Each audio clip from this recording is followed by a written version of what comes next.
Damn, Peggy. I feel fucking terrible.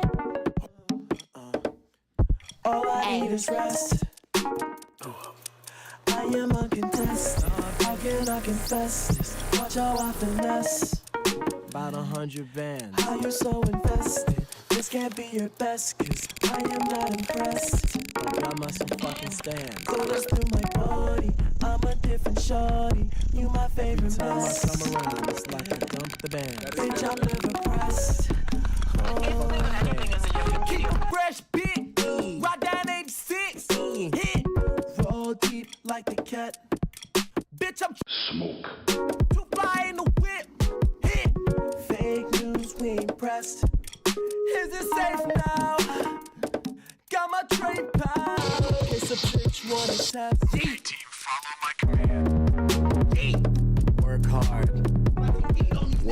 Work. I feel like I'm about to throw up. Work hard, girls hard. 26, no kids, yeah. Talk shit, back it up. No faith, throw shade, whole game, damn mess. Hey, fuck the captain. Look, no stress, I'm vexed. What the fuck is my appearance? I keep it ratchet. I like them, yes, Jules moaning like an actress. Bandits, I'm kinda passive. Right. Young, Rick Swan, we gon' cash it. We gon' cash Dust it. off them ratchets. We got some action. I got some racks. I'm on the main line. I'm trying to catch him. Okay. Look, I wish a nigga would, man. Look, I wish a nigga would try to test me. I wish a nigga would go against me. I'm a thug, I don't play with no rap beef. Fuck around, end up on the back street. And I don't cross so many times. Look, man, I wish a nigga would try to test me. I wish a nigga would go get me. I'm a thug, I don't play with no rap beef. Fuck around, end up on the back street. And I don't cross so many times. I done did so many crimes. Don't kill me. No time, dog ass up for the new line. I make a nigga cry at his own pad. I make a nigga cry for his dead dad. I make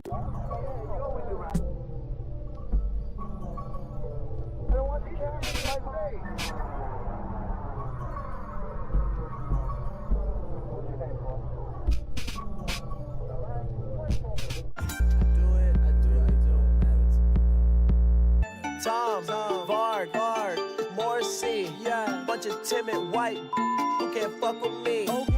My daddy told me these white bitches can't keep a key. Fifth in his face, got him singing C. Never mind, you're me. Okay, fuck a Johnny Rotten, I want Lil B. Fuck you niggas talking, this a killing spree. Pull up on a cracker, bumping Lil P. God damn. Holy shit, got my reparations, bought some jewelry. Hey, I'm a left wing Hades, 26 with a fresh 380. I'm gonna show you exactly how we do it down in the country, baby. This Alabama though. Watch make you go cockeyed, rags make you walk side, and you know I rock real diamonds. You ain't even gotta look at them. And on my dick, cause I'm edgy. Sit your pale ass down, have a Pepsi. Yeah, I'm way past flexing. Feel the dab in my chest, this is venting.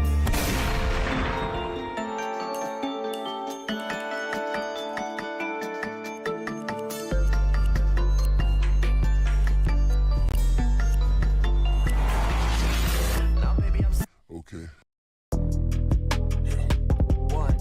One. Yeah.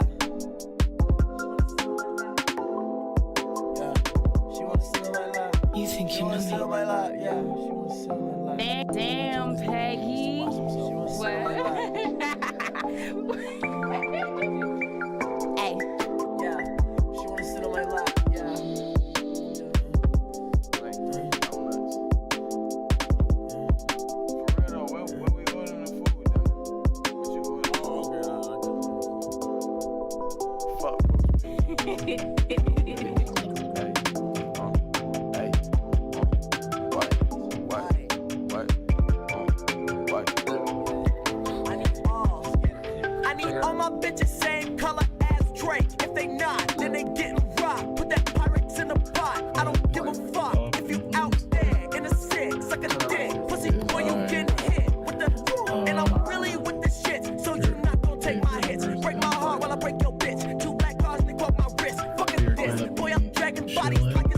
fur. I don't care about your fucking status. Peggy got no fur. Yeah.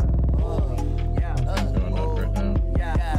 Jugger not come with them bands. Hey, gun do not come with no plan. Hey, keep the kid back Oh, no, you tag. can hear me. Crackers never get a pathway. Credit like my name was Shaq. Hey, why should we fucking tag, babe? Okay, get your demo out my face, shot. Trying to get that dick to Kelly Conway. Pull my case, boy, I beat that shit like Lennon beat his baby. Young O'Shea, Yeah, young Ice Cube. Look, I need a bitch with long hair like know Mike what. Seatown. Yeah, I'm talking shit, you catch a beat down. You know you never in the hood or in the streets now. Hey, still I'm hearing that you really want some beef now. Bro, take a tree, I'm a what the backwood. fuck Made the is beat cause I'm going that good. on? Got your girl on her hands. Johnny vibe with the cans. Fuck a block, fuck a fan. On my record get panned. At least I made you niggas dance. Fuck 12 niggas still. Why is it?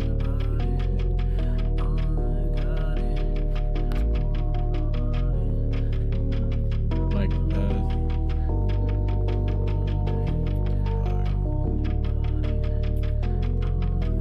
How does this sound?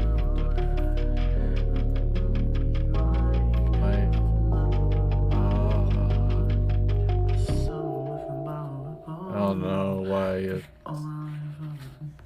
Hopefully this is fine. I hope.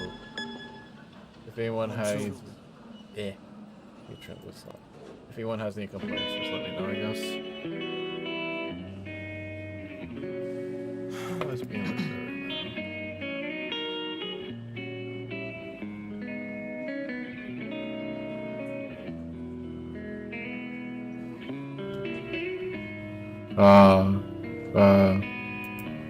I think this is better.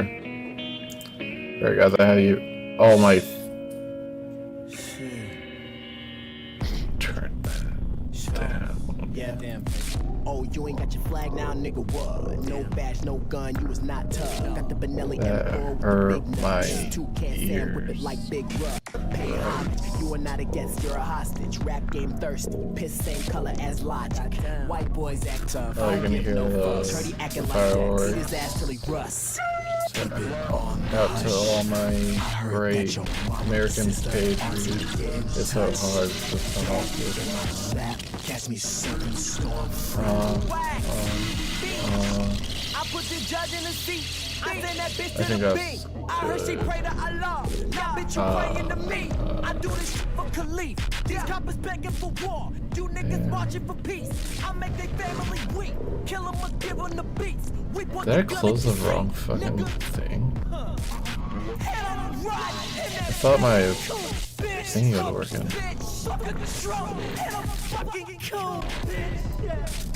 This is not for no weird. interview, bitch. Nah. Sorry, my fucking chat's being weird. I'm gonna turn this off then. Like, small screen that. Now I can actually start working on the VOD because the copyright music's off. Opera, this is not good.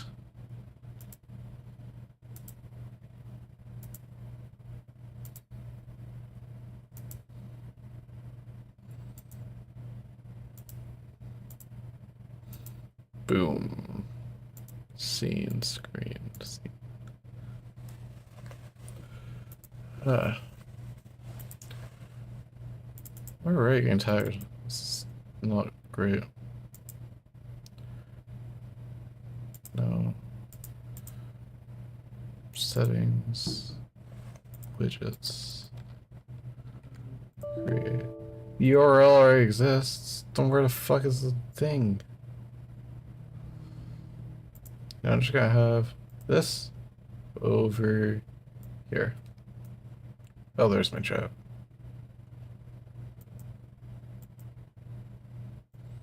Where's the way down here? Alright, I don't need this over here anymore. Probably still good to have it over there.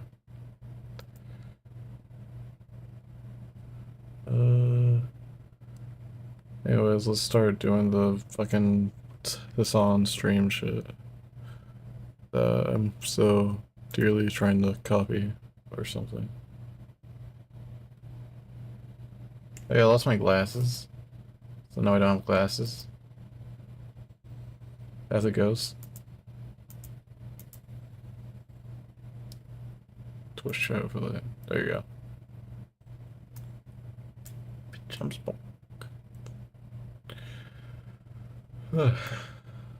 And tiny screen is over here. I am such a great streamer, professional at the. Actually, speaking of Hassan, I think I've been really invested in the recent events with the election, and especially the debate. So I think we can watch some of this. I know it's pretty lazy, but like, it's easy, and I don't have time to do like research and shit. Or I do, but I just don't. That's right. Supreme Court has ruled on Trump's That ain't my claims of life, you immunity know. in the election case, which is pretty crazy. Things are getting pretty crazy out here. I'll be talking about the bad parts of this and maybe the good part, okay? The good hypotheticals. Let's get started. Paula Reed, I know you've been listening to this decision. What are we hearing? We have. Of course, this is not a thumbs up, thumbs down. This is a complicated decision. We just got it here. It's an opinion from Chief Justice John Roberts, finding that former presidents are entitled to absolute immunity for official acts, but not for unofficial acts. So what does that translate to? Well, this is something we saw that was sort of signaled in... Let me tell you, okay? Anything you can massage into the official act cat. I need to fix that pronto. So that sound like raspiness on my voice.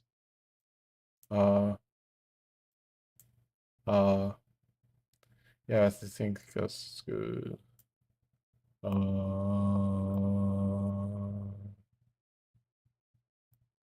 Gonna do.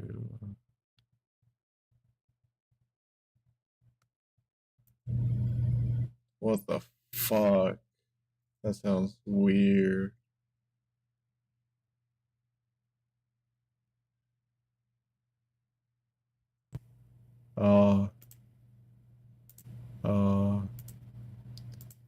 That sounds better. I apologize to everyone about that. Just had to get that fixed or else it's gonna fucking lose my Category you can mind. get away with. Like, for example, if, let's say, the current sitting president orders SEAL Team 6, as is in his purview as commander-in-chief, to assassinate his political rivals, that is technically under the purview of the presidency. This stuff is pretty crazy, for example, though. The president, sitting president, decides to do a military coup, that's now legal. Let's go, boys. Let's have some fun with it. Which is something America's been doing for years anyways. I know Hassan knows this, but... I mean, that's kind of what he's hinting at right now.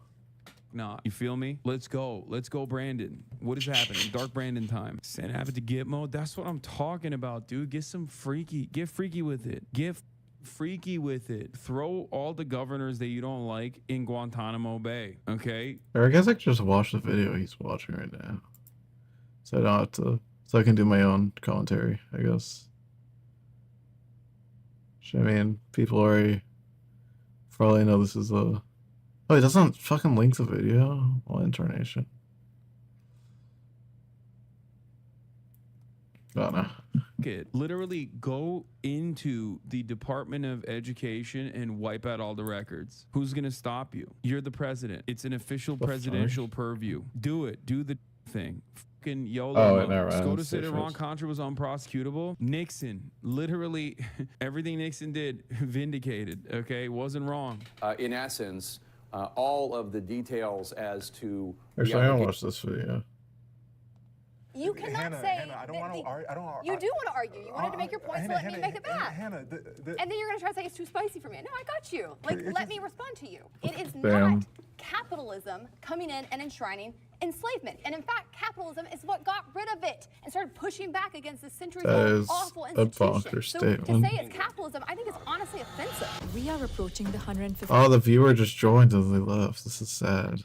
50th episode of Middle Ground. And we need your help to continue making more episodes. Join our Middle Ground Patreon community What the fuck and is help this? us write the future of Middle Ground. Oh. Ooh. America would be a more powerful country under communism. I agree. I feel like that It's basically a fact. I think it would be a lot better for all the people who are working jobs that are not, I guess, tech, basically. So I make content, which means that I work a lot of hours and I don't get paid the same amount as a soft dev.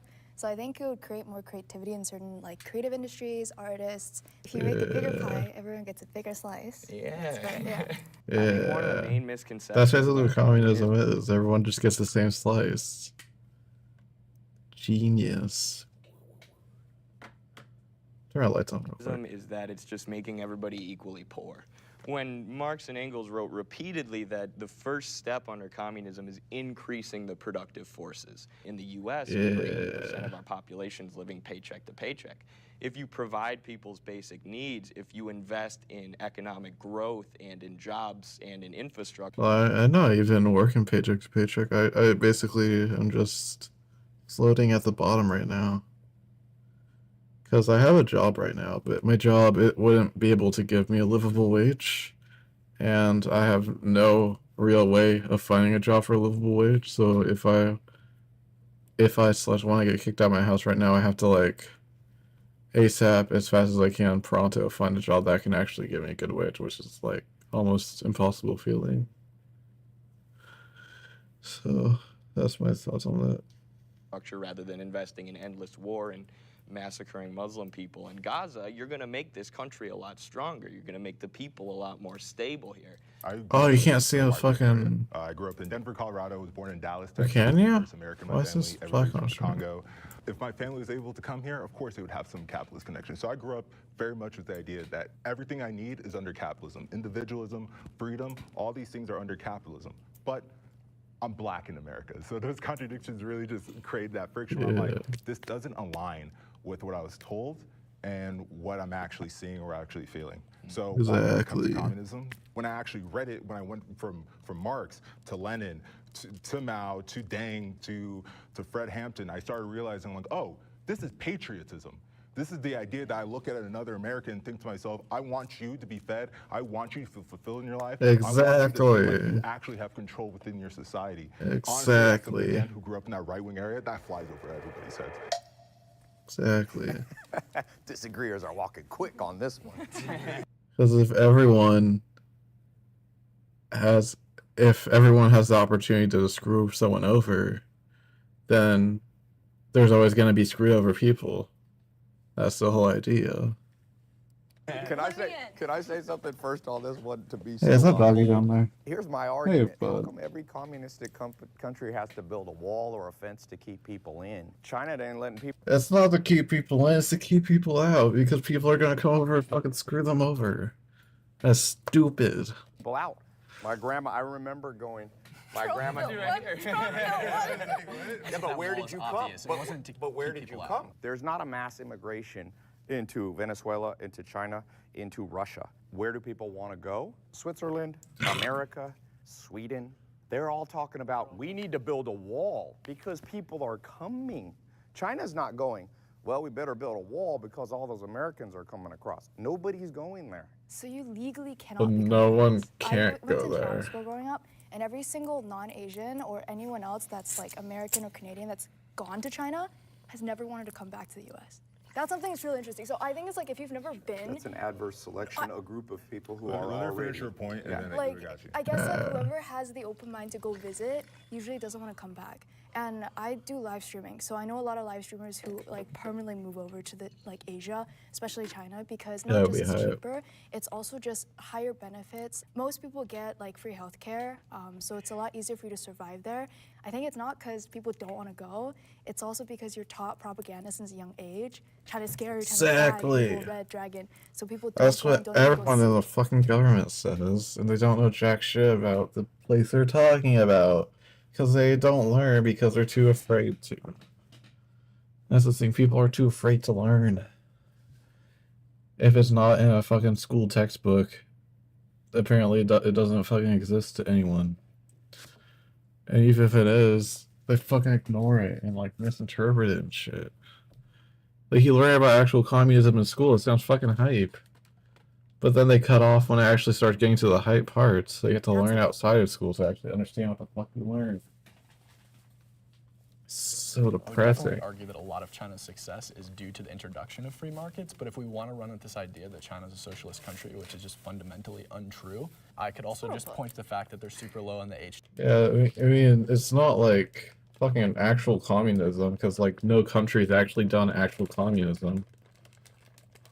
But it's closer, and the closer you get, like, the more cool it seems, and the more the fucking government wants to not tell you. It's...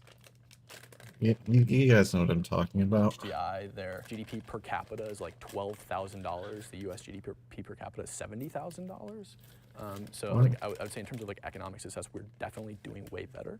Ty, in terms of how we see immigration into this country, of course, we're American. We're only going to see the American viewpoints of this. China has immigration. People do try to cross the China's border all the time. We're all humans. Everybody's doing the same thing around the world. I would say what you're saying is a perspective issue. I would love to break it down even more and talk to you about the massive amounts of CIA missions that have gone through Latin America to destabilize those countries, but just at that point. To what you were saying, judging a country by...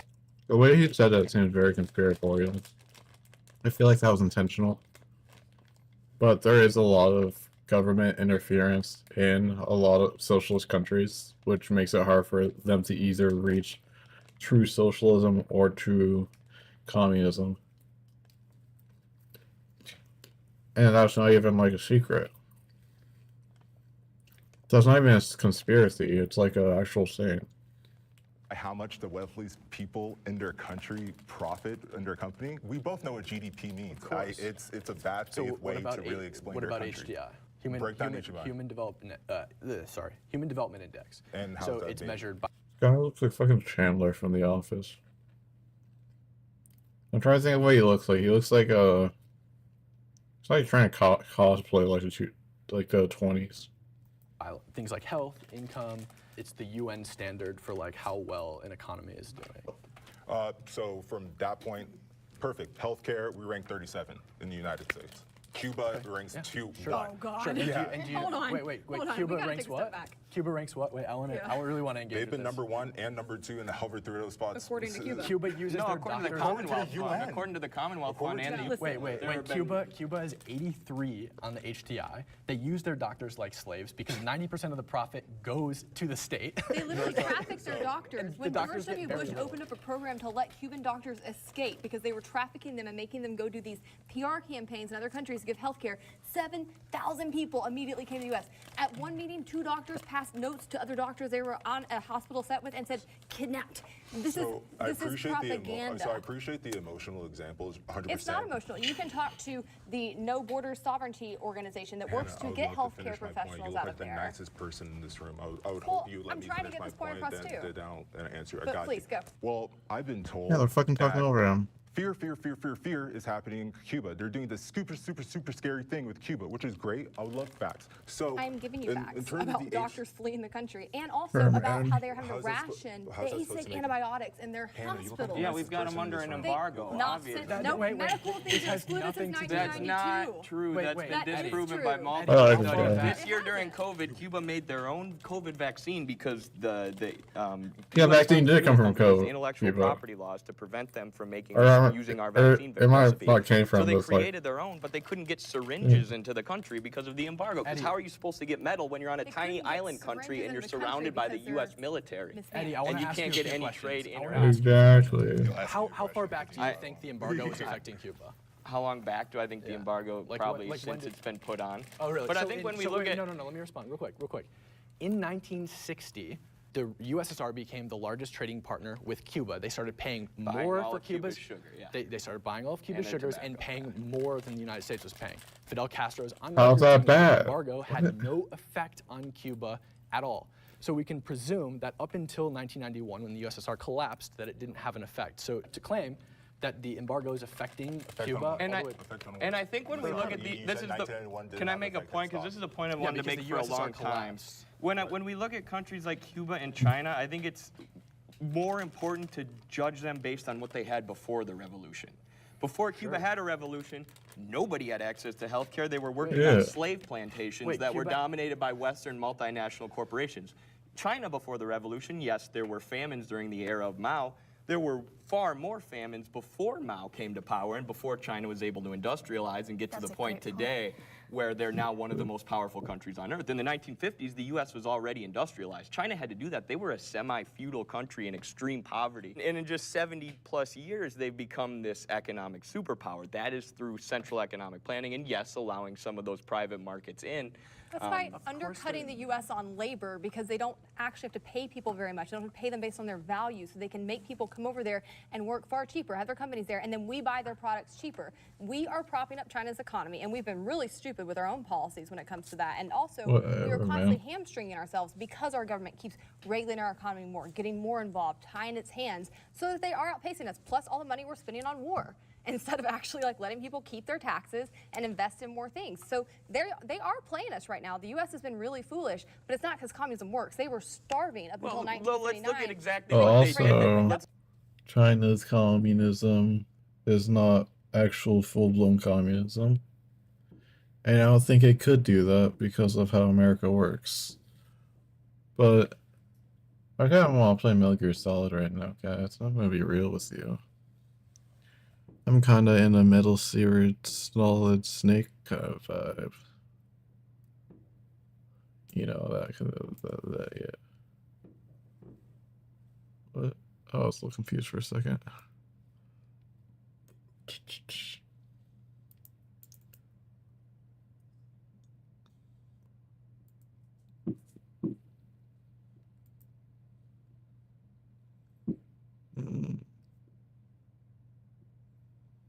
Where is it?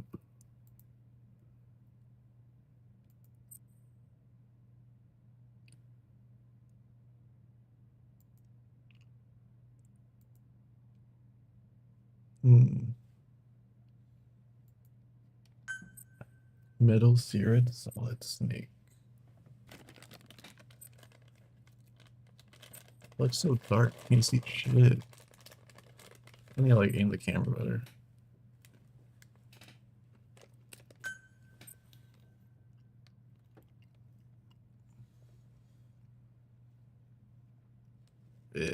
Yeah.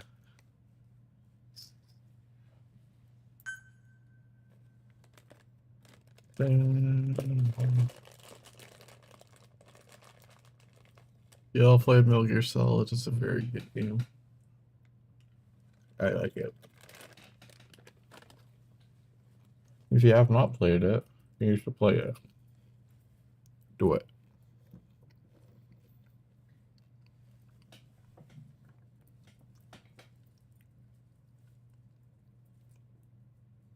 You see my thing? Oh.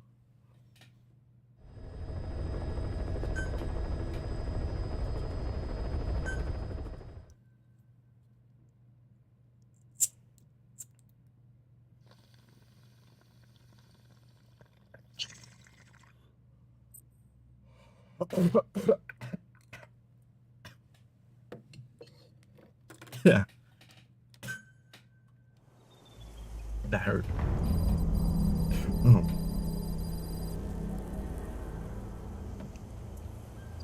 I remember what happened now. Got like to the end of the game, or not the end of the game, the end of the level, and fucking died. Inside that outpost. The Soviets consider him a traitor now, so he'll be treated like any other prisoner.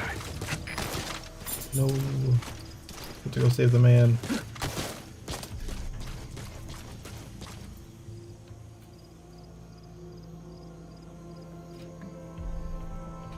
By the way, is anyone curious? I lost my glasses. Oh, I have all the guys scanned already.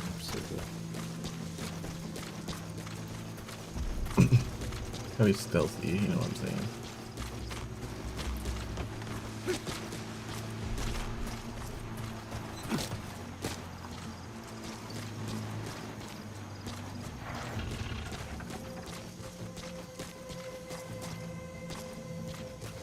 You have arrived at your destination. Talk. Where are your friends? Great. I've updated the info on your iDroid. Take a look. I hope he's all right. Thanks, man. The map has been updated. That's awesome.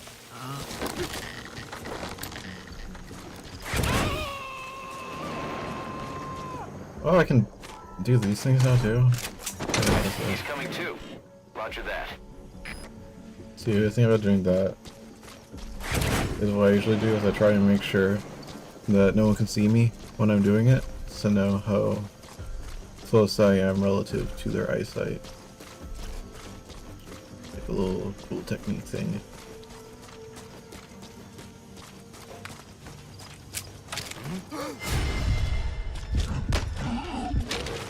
Get snatched, bitch. Where are your friends? The map has been updated.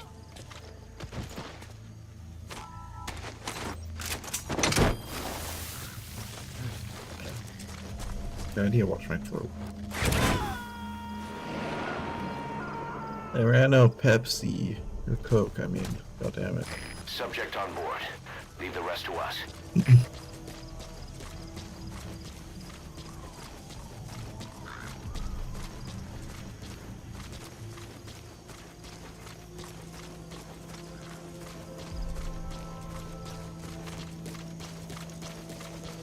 What does he think he's doing? Into the car.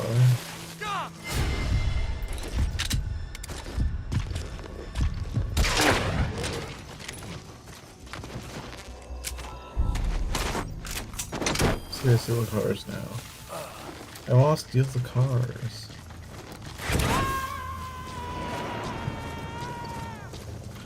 Alright, I'll be right back, guys. My throat's fucked up right now.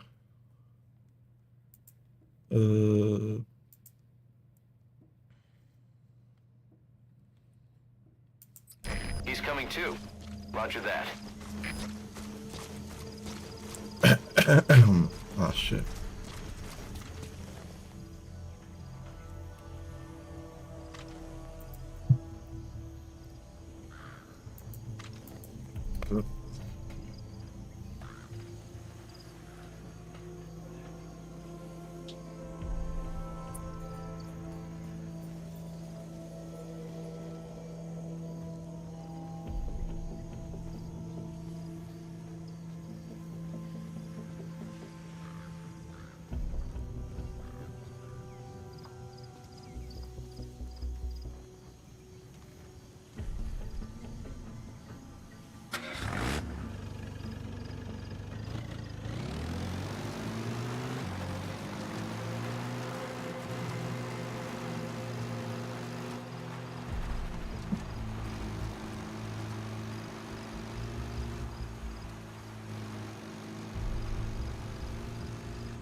I returned. Back for duty.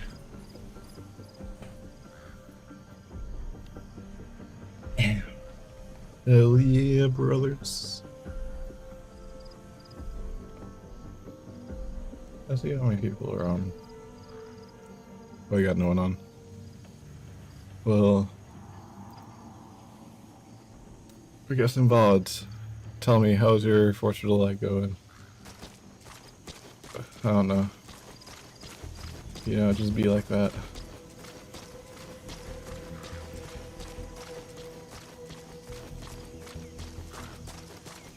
Damn it.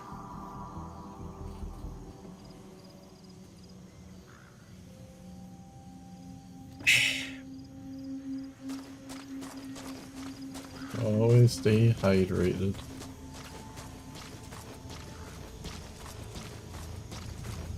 I don't know if I should steal that. It'd be fun to try and learn this game's speedrun. I'll try and do that someday.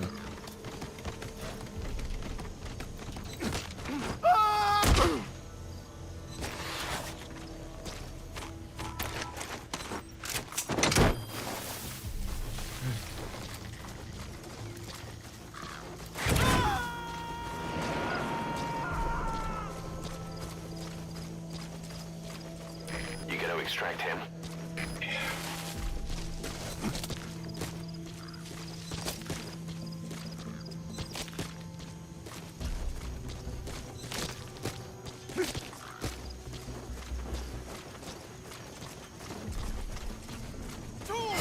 Oh, what the fuck? That startled me. Grr. Did I do that? Fuck,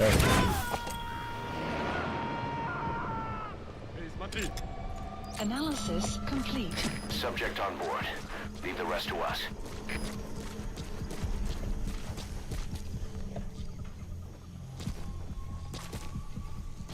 No, and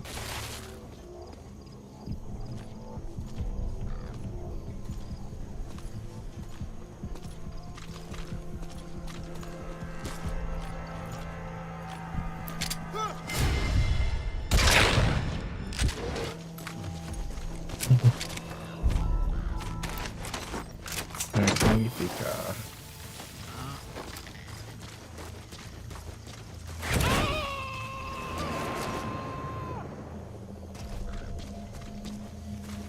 He's coming too. Roger that.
Really? Yeah. I think it's gonna work. This is like the lighting to do that.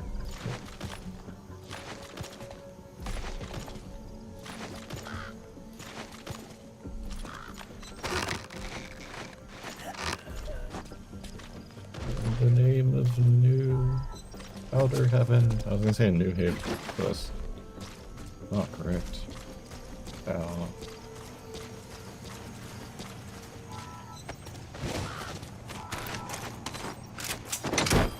Be gone, man. Oh shit. Destroy that or turn it off to shut off all the lights and surveillance cameras in the outpost. But of course, the enemy will realize something's up. If you're gonna do it, be quick.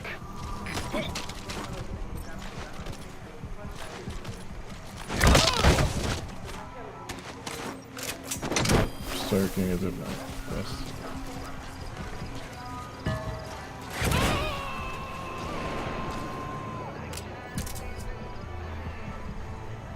You gotta extract him.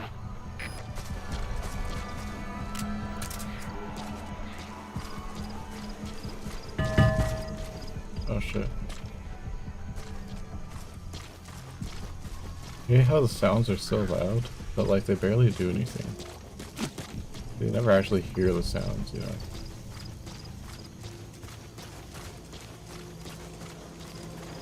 You have arrived at your destination.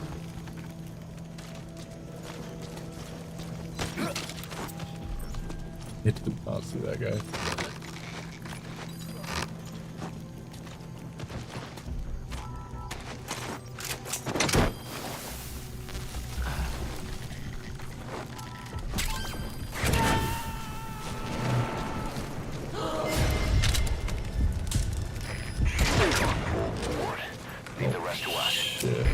That was little spooks.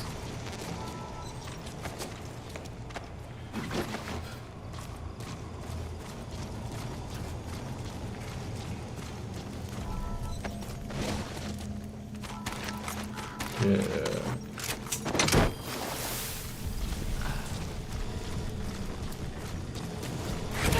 Oh fuck. God damn. You gotta distract him. Yeah, and this guy too, I guess. Fuck! Oh, that bothered me.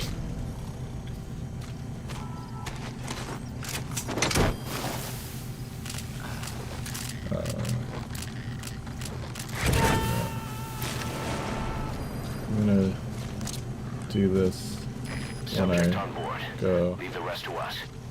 down into the tunnel.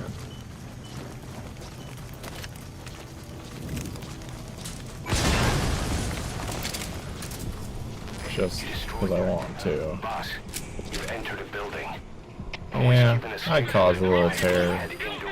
Might even call me a terrorist. Nowhere to run. Just to read it.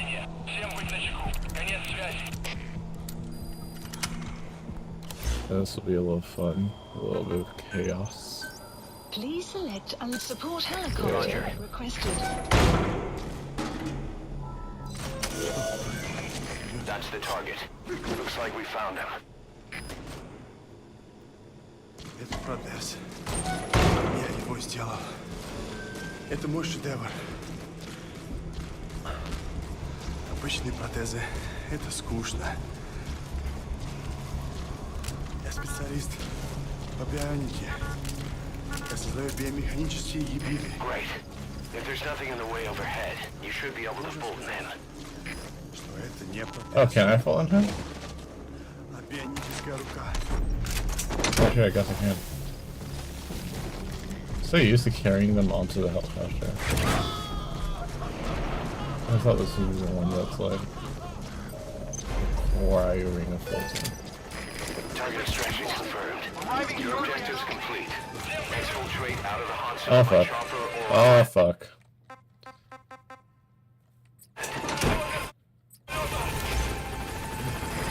Copyright.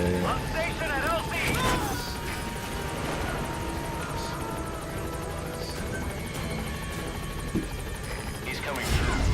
Shit.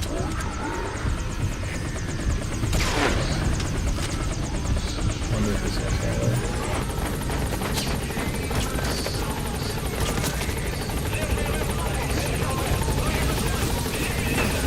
Fucking turn this off.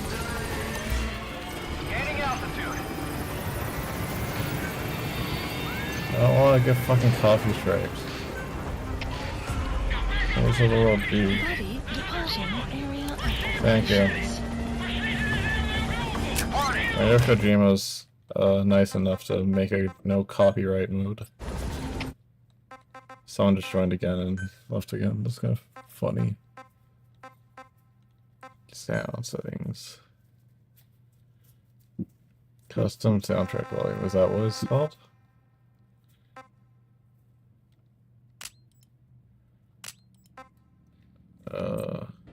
Okay.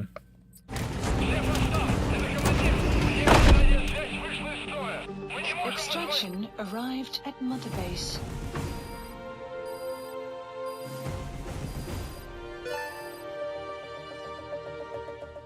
Mission complete, and how? They're gonna tell stories about this one, boss. Oh.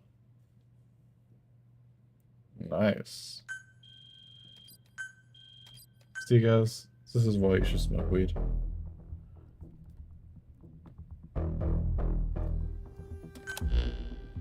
The engineer we rescued has been extremely cooperative. The guys on the R&D team are glad to have him aboard. Thing is, his specialty isn't mechanics, but something called bionics, engineering based on Like your boy. He's already submitted a proposal. He's actually secretly just a big Lego enthusiast. For modifying your prosthetic arm. If you're interested, go ahead and give the development order.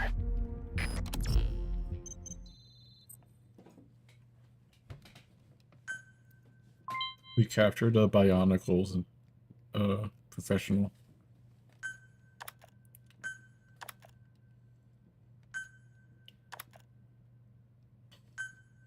He would be the guy that's like really into Legos and shit.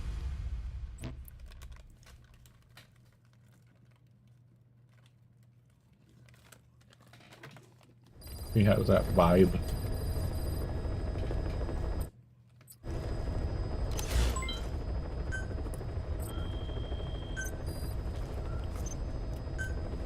Oh no, not me. I've never lost control. Your face, face, with a man who sold. Staff assigned. That's a good song. Warners, I will spend fucking hours in this if you let me. Specify a project. The fucking like development and customization shit.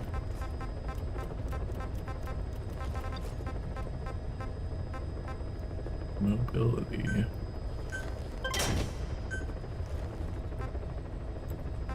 Stone arms, is that what I'm thinking of?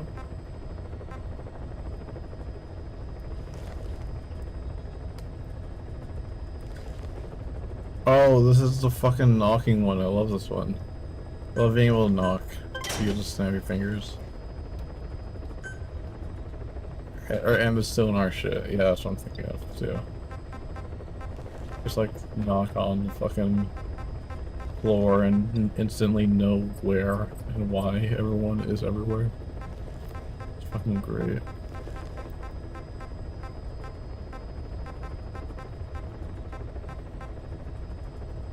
And I fucking love this game. Like, I only like started playing it almost less than a year ago. That's like one of my favorite games. Development project has been added. It's because it's open world, but not in a way you would think, you know. Like, it's very like it's hard to describe because not everywhere is like a level, but also not everywhere is like a, how do I put it? Like, it's not just a place in the open world either. By the way, I do every single damn mission in this game too. Please select a mission. Mission Like, accepted. there is nothing I will not do.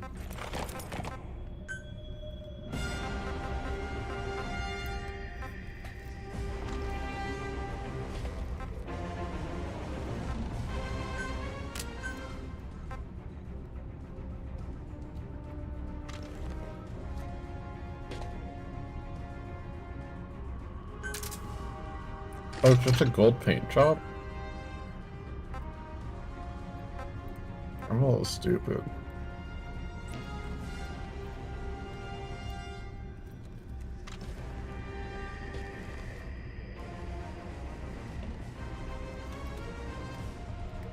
I want the other one.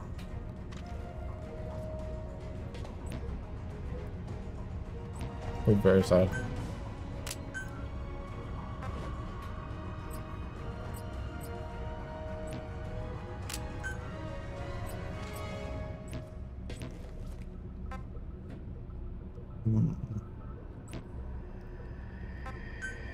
Or I think I'm ready to shake and bake. Deploying.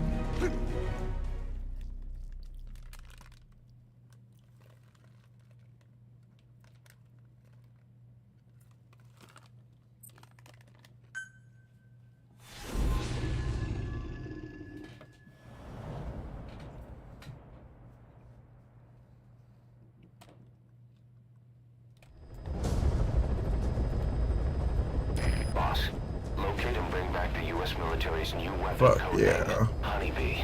The CIA I want put it that in to the be my hands of code the name. Hamid group of Mujahideen, but the Hamid fighters were wiped out. The Honeybee must still be hidden at their base, the fort at Desmasi Laman.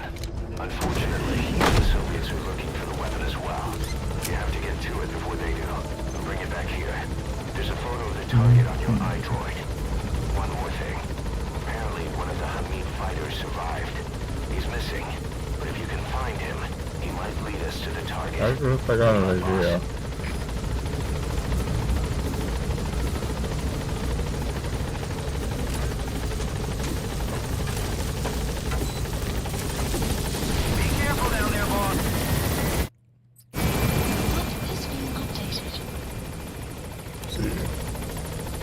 Where's my horse? Oh, here he is. Hey, boy.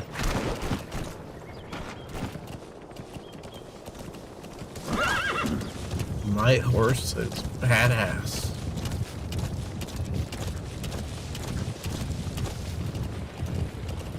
Oh no, I keep doing that.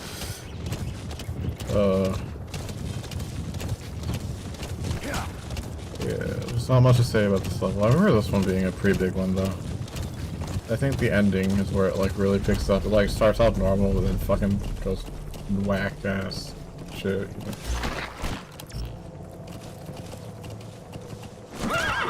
Oh shit. Fuck. Where's the fucking GTFOD?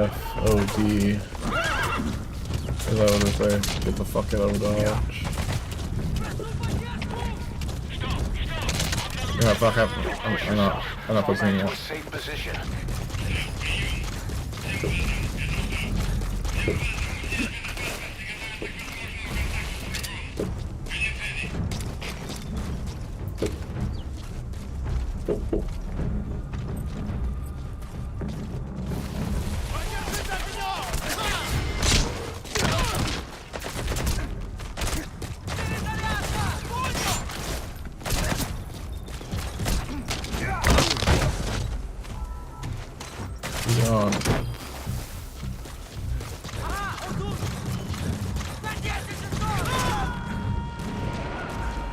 Where's this guy? He's coming too. Roger that. Oh, he's up there. Fucking pussy. You gotta extract him. Post captured.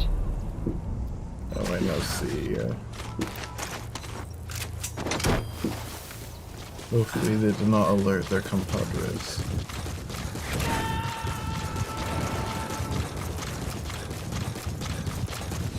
Subject on board. Leave the rest to us. I know they're not Mexican, I know they're Russian, but that's just the word I thought they used. You know. I like saying random words in a different language. It's fun. Like, Latin is a fun language to learn, so sometimes I'll say sabes or savete. It's probably not even the right way to use that. Or I'll say like vale, valete. Compadres, comrades, amicas. That's Latin, not like amigos, which is Spanish.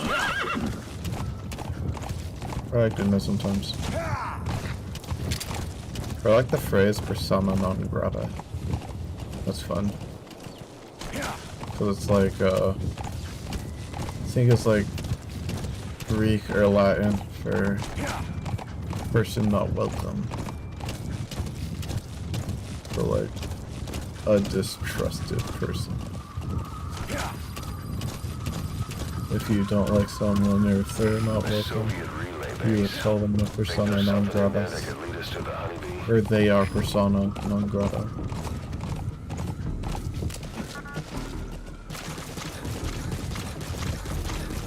Where's music here?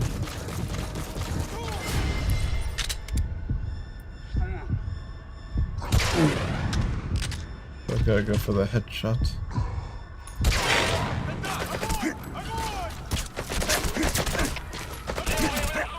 I really fucked that.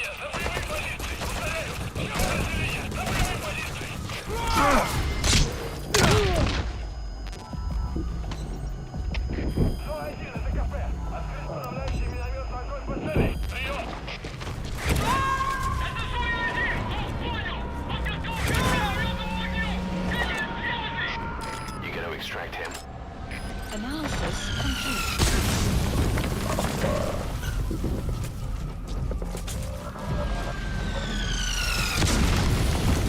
Oh shit.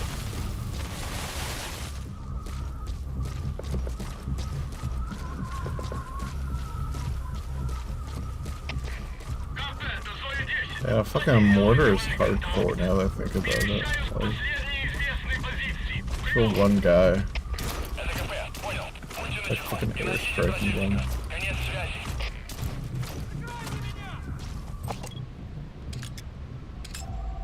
Analysis. Is that prisoner the Hamid survivor? I'm guessing the Soviets are making him take them to the honeybee.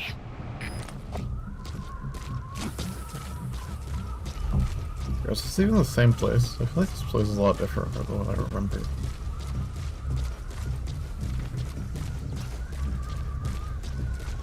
I think about it, I remember it being like in the... Oh yeah, okay, I know where I am now.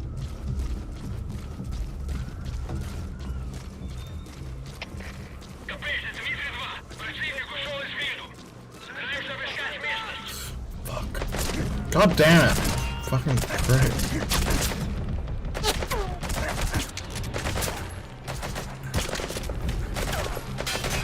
Oh fucking... Fuck it. I'm not fucking taking this shit no more. Guess I'll try and at least salvage them. That sounds weird. It's not salvage, but like... Get on fucking chance or whatever. That probably fucking broke his spine actually. Holy shit. Snake, talk to me! Snake! Snake! Snake! You need to retrieve the new U.S. military weapon known as the honeybee. Snake. It should be hidden somewhere in Smasi Fort.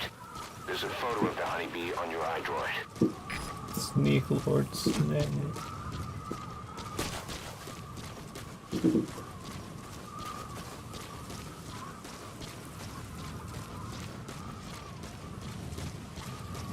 For every death, I'm gonna smoke.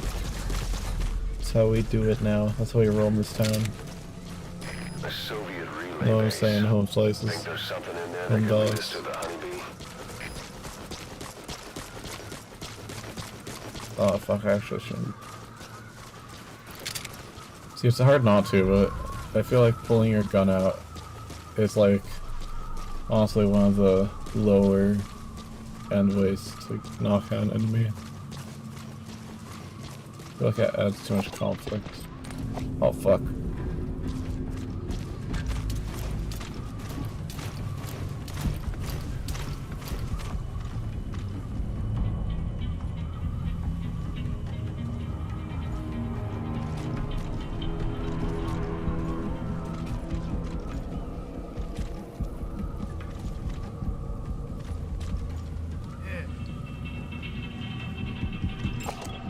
Analysis complete.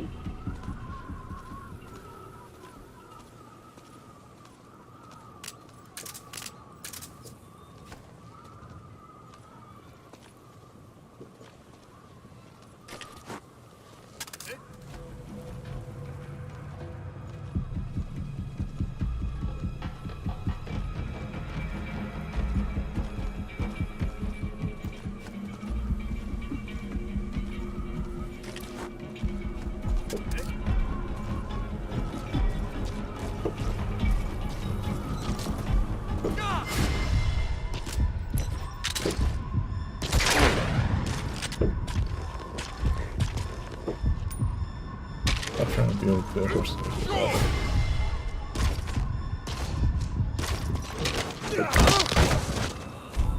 Alright, that's a lot better. And now I can gauge my visual status or whatever.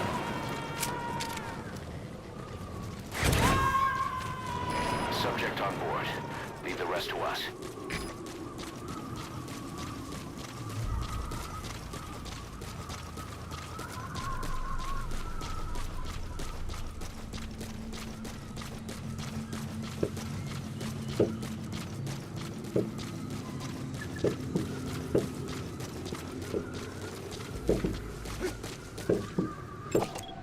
Analysis complete.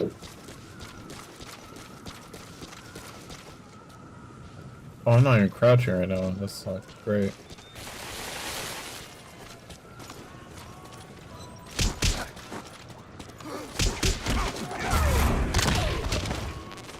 definitely I do that.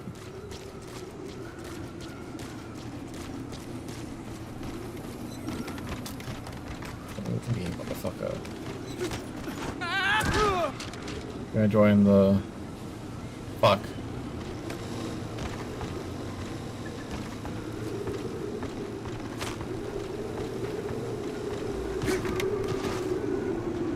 That was fucking crazy. I didn't know you could do that in this game.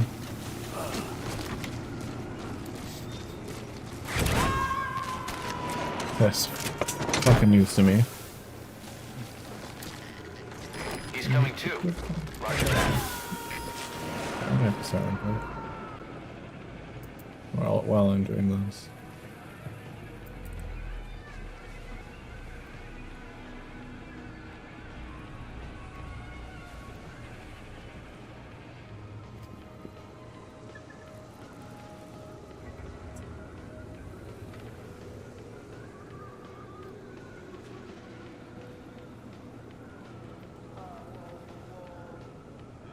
What's that song?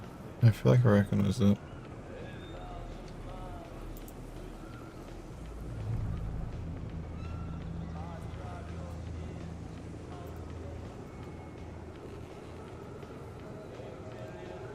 Metal Gear Solid 5. How would anyone play Metal Gear Snake Eater Delta? Metal Gear Solid Delta Snake Eater. It's not even out yet. What the fuck is this song too? I feel like I recognize it.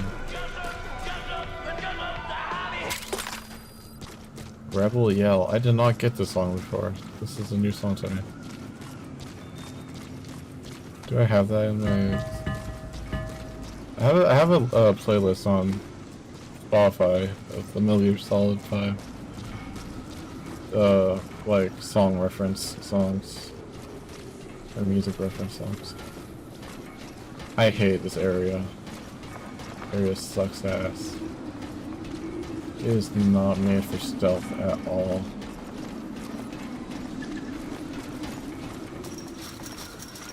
It's construction in a way where like everything is fucking either above or below, so you're gonna see people like going up into the air. Has been updated. I hate it. Sucks. Yeah. Seems a little less populated today. Say today, like I frequent here, but Subject on board. today, like this map run, I guess. Less populated than normal is what I mean.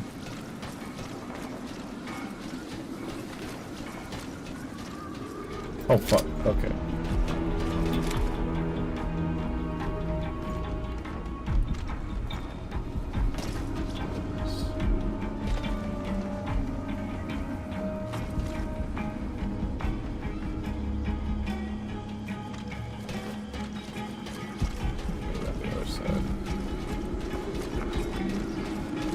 Fuck. This is what I mean. Everything's fucking like transparent. Kinda.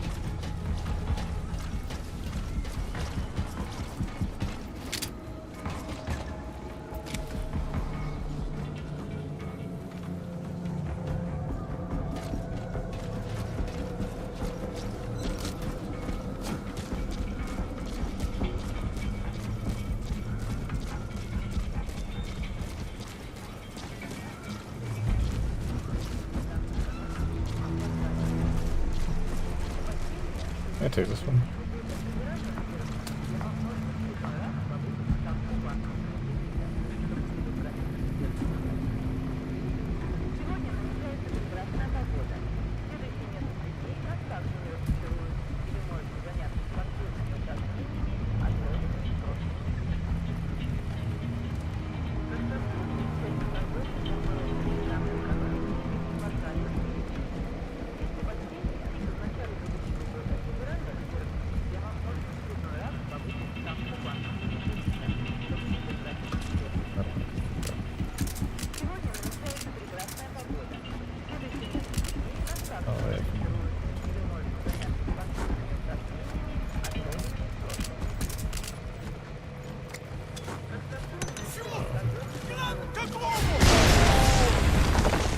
That's fucking badass. That's badass.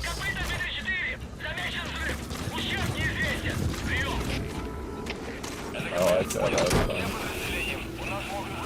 The comms are out. How are they talking? Fuck.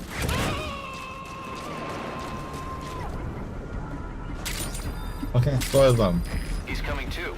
Jack sure you can do about it, motherfucker. How are you talking? Like you still got a fucking walkie-talkie.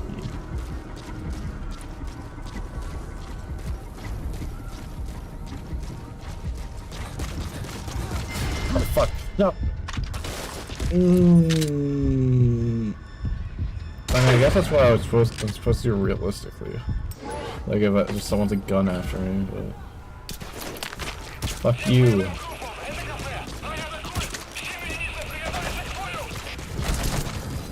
Should go any second. Fuck. I need that to check on like see.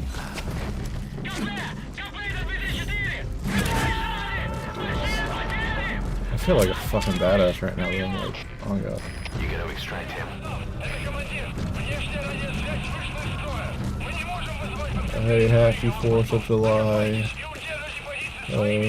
Welcome to America,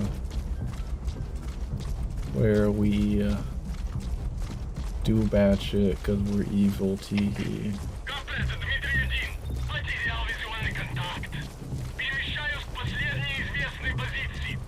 Playing Metal Gear Solid right now. Yeah. I gotta run, I was just fucking bored. I'm gonna call my horse.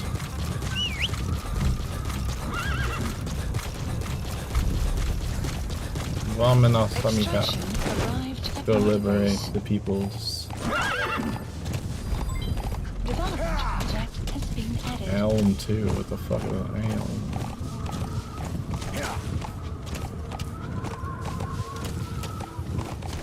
This is actually cool looking. This looks like Mad Max style type shit. There's an airplane, god damn it. What is the mission? This is the honeybee mission. I am acquiring thy honeybee. And let me figure out a way if I can take down the airplane.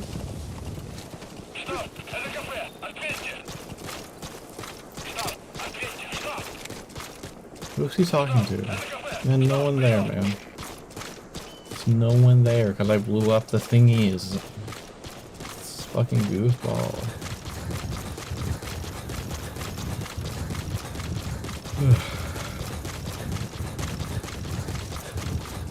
The airplane doesn't even see me.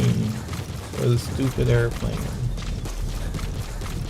Man, I hate the airplanes in this game. They're so annoying. We try attacking with a rocket launcher. We keep moving around.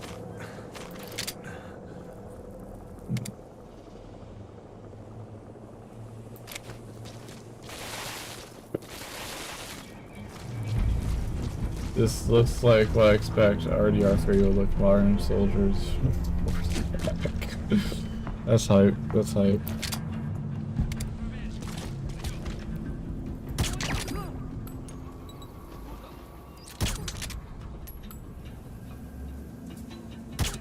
Fuck.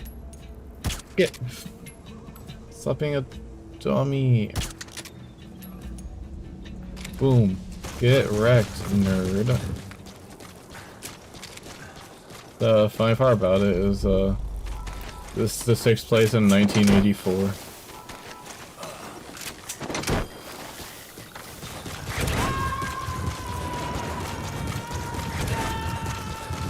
It's like, is this post-Vietnam? Yeah, this is post-Vietnam. Extraction arrived at the mother base.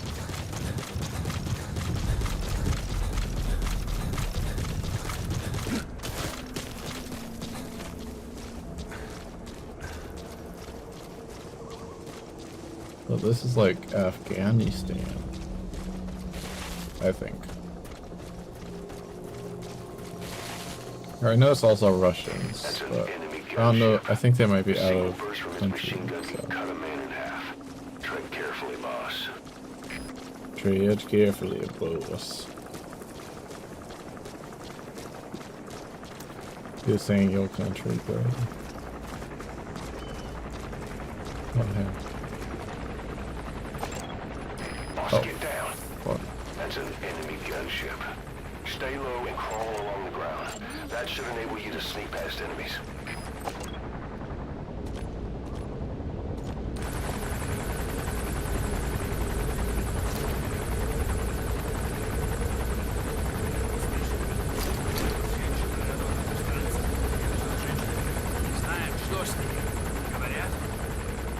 Do you think he sees me?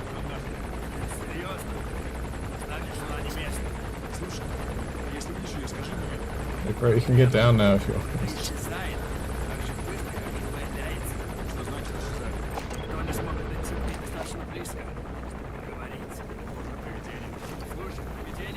Oh, sick. Okay, let's go. It's like a power up in a video game. It just comes out of nowhere and it really does like genuinely help you.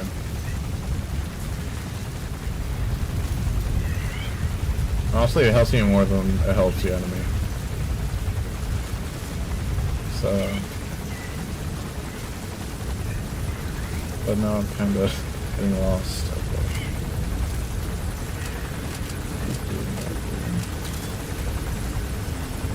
That does not help either. Fuck.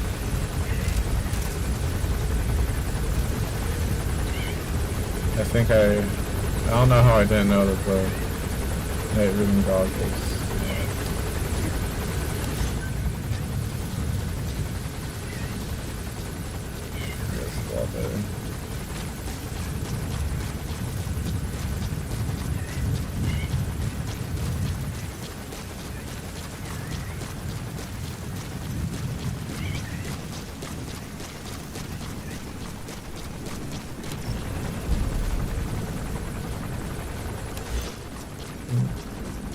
Am I going backwards now? The fuck? I'm so confused. Sorry, I think this is the right way.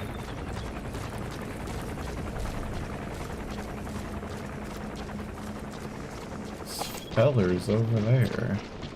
There yonders.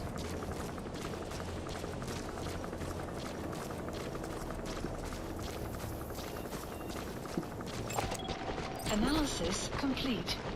Also, I think the thing about Red Dead Redemption 3, actually, now that I think about it, wasn't the second game a prequel? So how would it, like, I think it was a prequel at least, I don't know. Sorry, I'm a little high, so.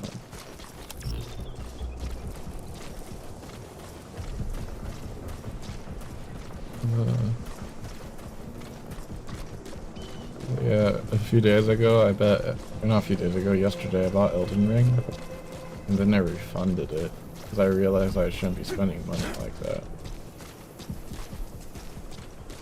That was a little funny.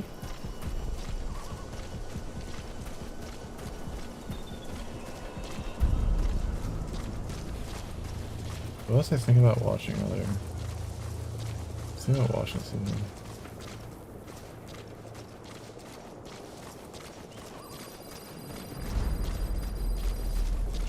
Oh yeah, I remember what I was gonna watch now. You have arrived at your destination. Now we get to the real meat of this level. Now to find the honeybee. Analysis complete. Analysis complete. It's honestly one of the funner parts for me for some reason. Analysis and you get something like this where you can just like fucking scan everyone. Analysis complete. That's why I wish I had that one arm thing. That was you knocking the floor and go. I want to find people. Analysis complete.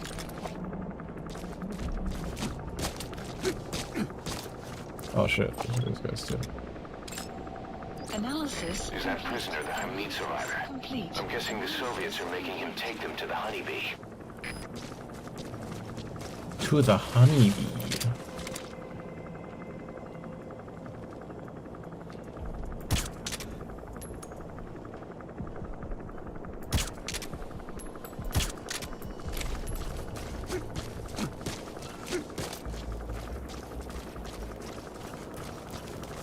shit, there's those guys.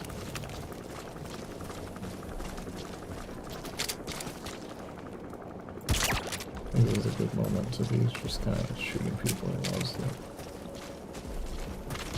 There's a poster. My poster. Fuck! Get out of the bathroom. Watch the enemy doesn't decide Moron. to use it. Grr. Same goes for hiding downed enemies in it. I know how to use a bathroom. We've played this before. I mean, he doesn't know that, but... I don't know. 3. Please select a drop point. Probably like... Supplies here. requested.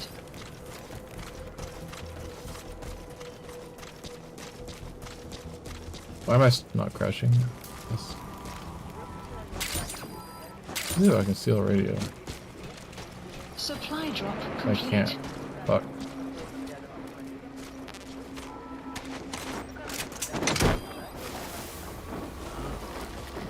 Please don't do this.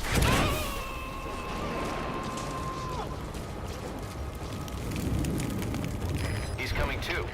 Roger that.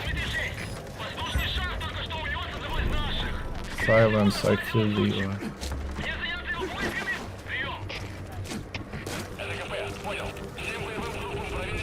Is that temple from Indiana Jones and the Last Crusades? Maybe it is, maybe it is. It hides ancient jewels and shit, and it also hides nuclear bombs.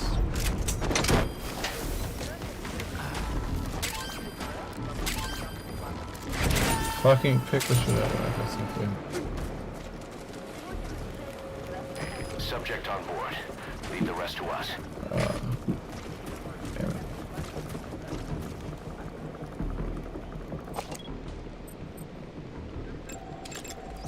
Analysis complete. Oh fuck, they're, what's he doing? So your suppressor is worn out. That gun will be as loud as any other now. If you have to shoot, be careful. The joke's on you. I have a solution.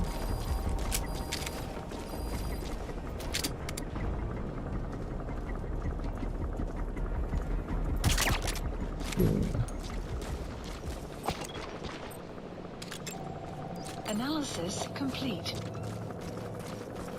Legalize nuclear bombs. What do you guys legalize? Legalize nuclear bombs? I would nuclearize. Fuck! I would legalize nuclear bombs.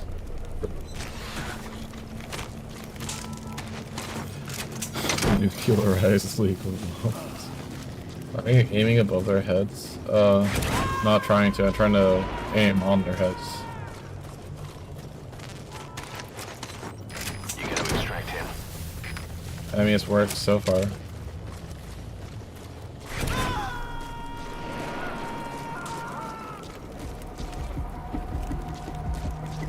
He's coming too. Roger that.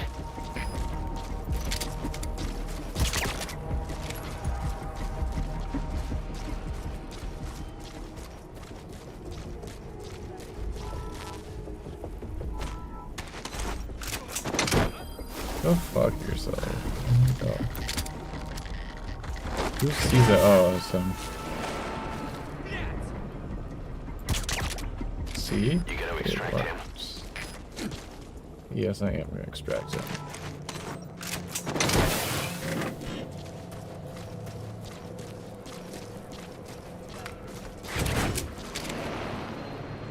I don't know what happened to the other guy though. Oh, he's over here somewhere. I think he's on this side. Shit.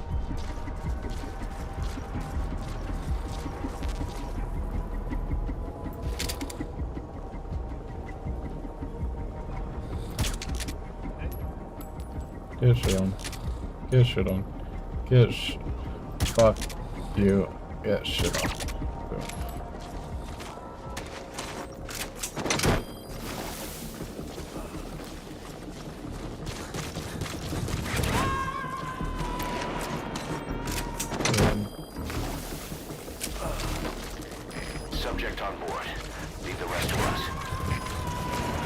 I will do the rest to you, and there's nothing you can do about it.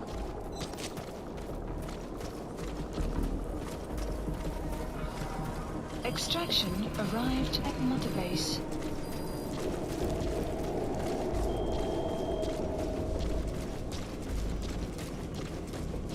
How do I get up there? I'm all stuck.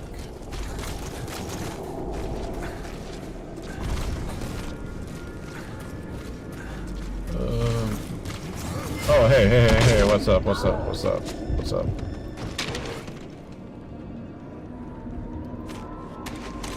No, fuck. Wrong button. Oh, this is a disaster.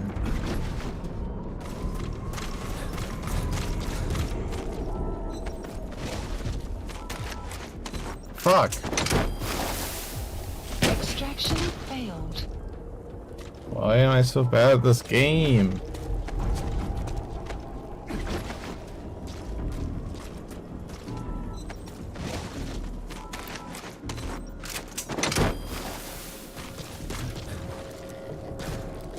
Fucking rough. Legalize nuclear bombs. You gotta extract him.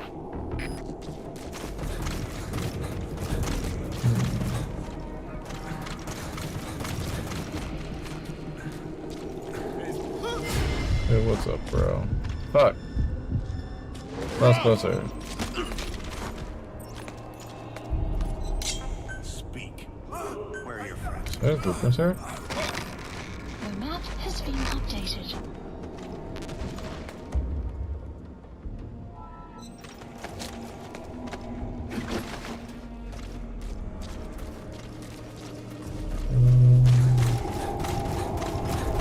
Wrong way.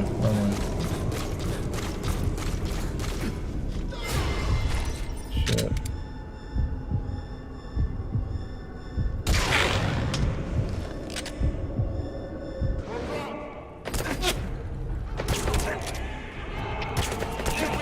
I can't aim straight. What the fuck?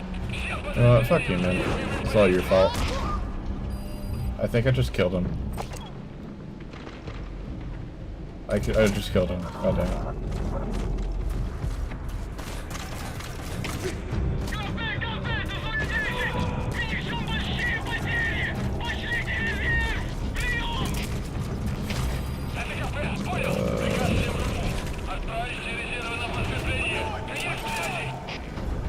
How do I turn off the suppressor? There we go.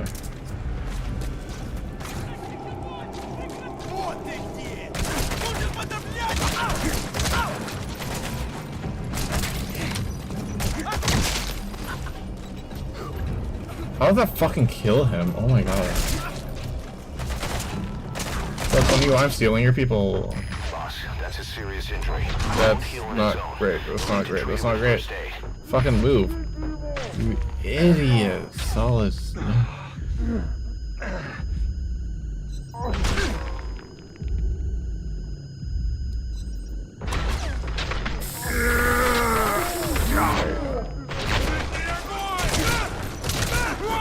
Fuck you, fuck you, fuck you, fuck you.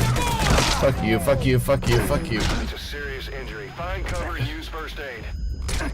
I'm trying to, but this guy's being a dick. I kind of screwed that up a bit. Hey, quit kidding around. Snake? Bro, it's not a big deal. I just died. You need to retrieve the new U.S. military weapon known as the Honeybee. It should be hidden somewhere in Smassi Fort. There's a photo of the Honeybee on your iDroid.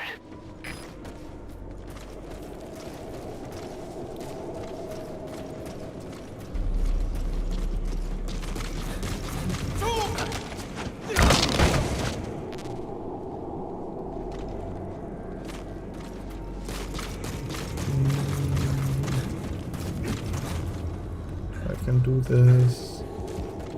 We can do this.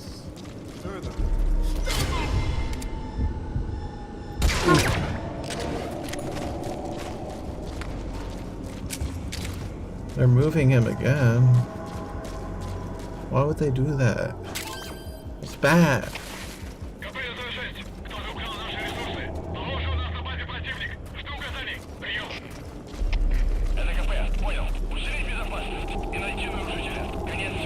See that skill? You don't see that in the everyday gamer, do you? It's kind of built different.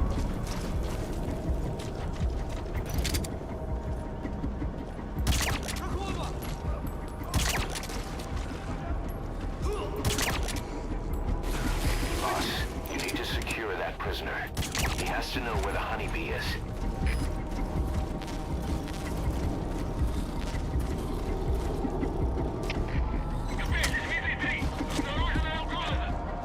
Boss, go ahead and Fulton extract that prisoner. We'll find out if he knows anything.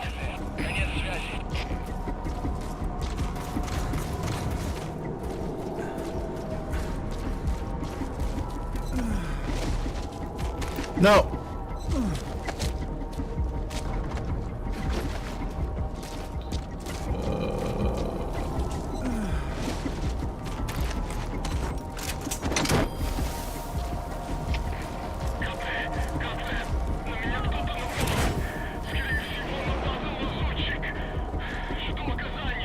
I think I did it. Good news, boss. Looks like that prisoner.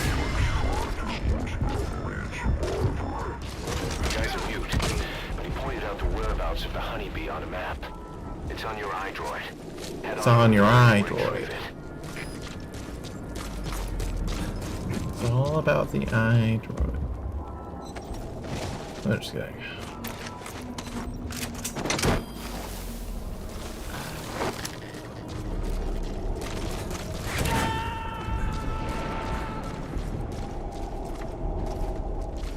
Subject on board. Leave the rest to us.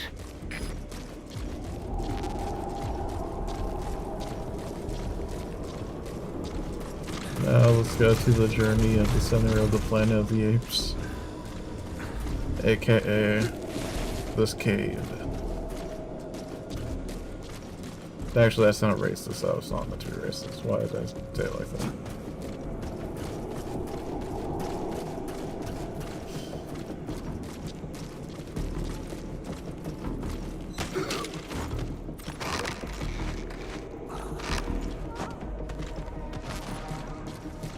Yeah, I guess we're in the wrong spot.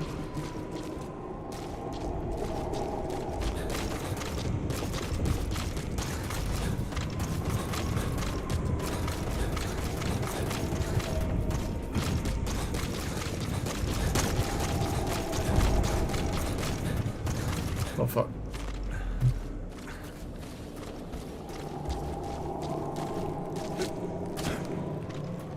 Am I even going the right way? I don't even know anymore.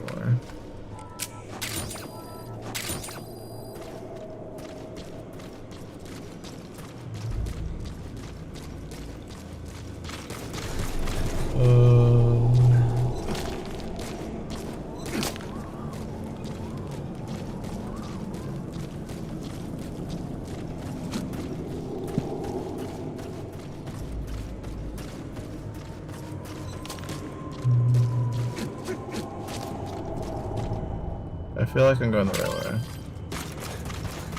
I just went in a fucking circle again. What the hell?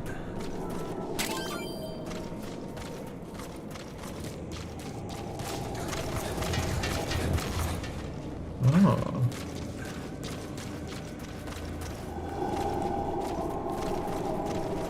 I see, I see.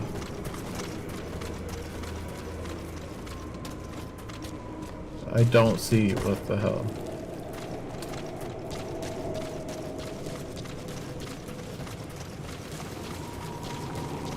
I feel like I have to be going somewhere with this.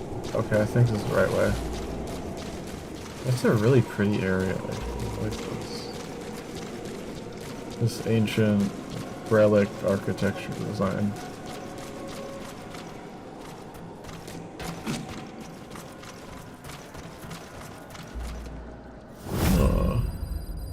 Ooh. Who would have thought they'd hide it there? You secured the target. it back. Call the chopper from your iDroid. You are not to use the honeybee. The order was to recover it with its ammunition. Development project has been added. I guess. It's like so lame though. It's a big gun. What else do you do with a big gun?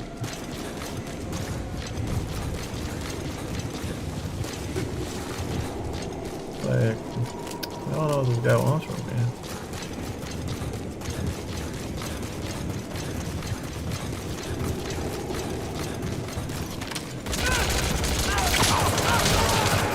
So your suppressor is worn out.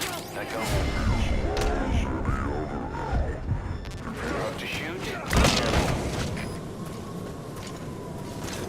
It's gonna be like that.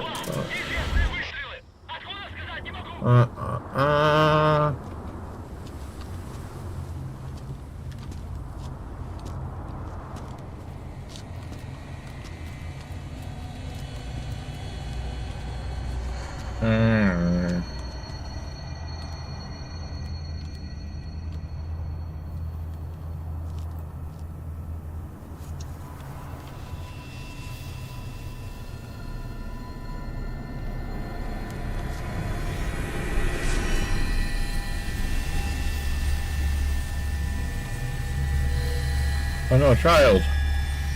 Fuck do I do?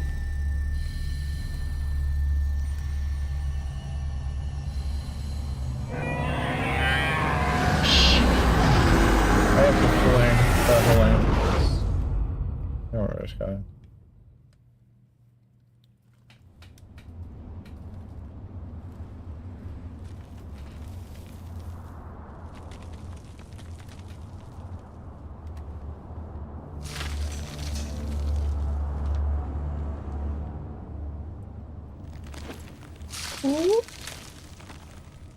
He's upside down.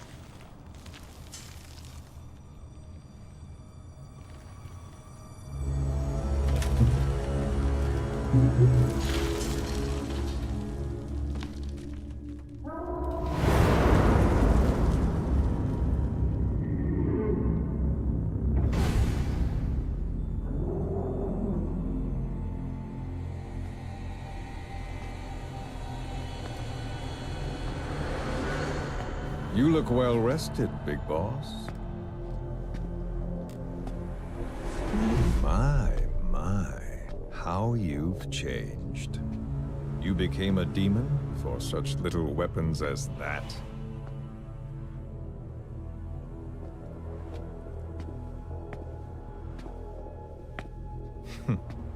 Well, I'm sure you'll see the bigger picture eventually.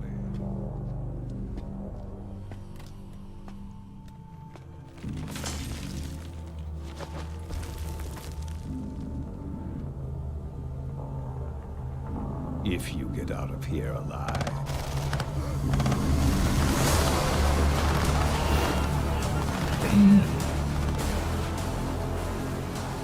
Rest in peace this time. I'll see you in hell, boss.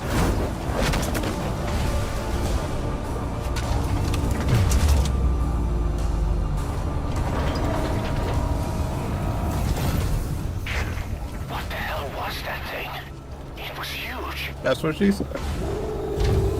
That's what she said.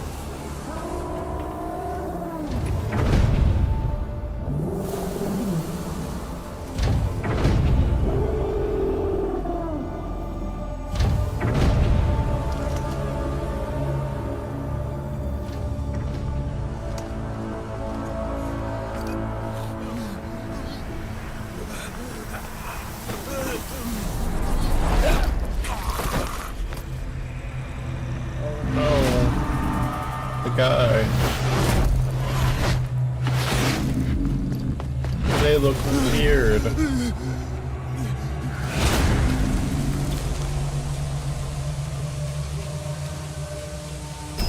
It's the mist unit. The skulls. What's he doing to that soldier? Damn it, they're everywhere.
Where's the guys?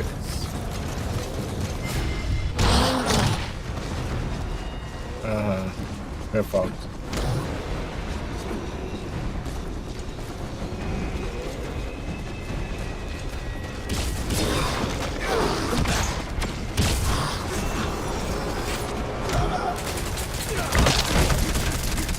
Oh, fuck.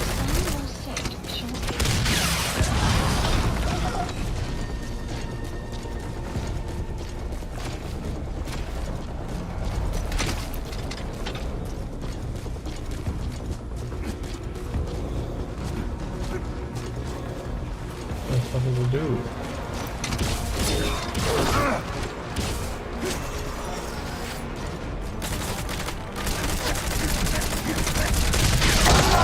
No, that's not nice. Boss, what happened? Boss!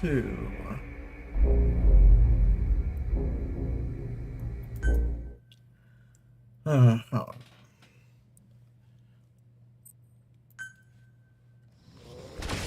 Damn it, they're everywhere.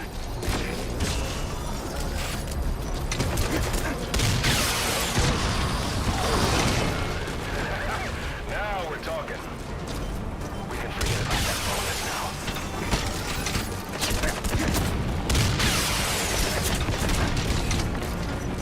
Oh, moving. Good fucking great. It's not even hitting him. That's not high progress. Fuck off. Trying to do shit. Fuck off. Sorry. I'm probably like doing it wrong and shit, but the point.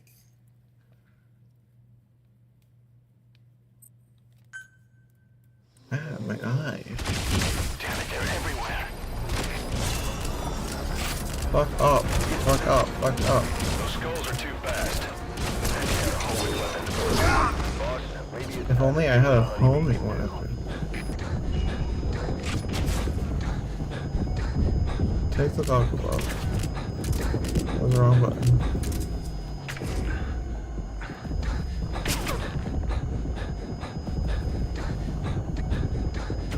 I can like use this to do.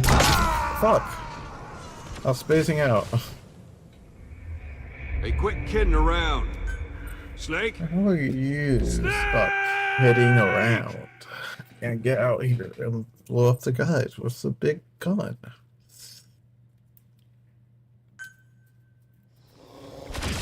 Damn it, they're everywhere. Those skulls are too fast. I want it. Fuck off. Boss, maybe it's time to see what the honeybee can do. Fuck off.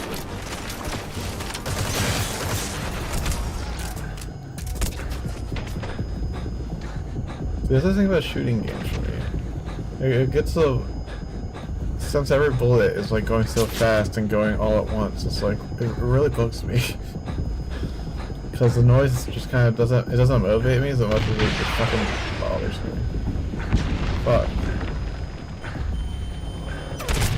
That guy like wanna blow up.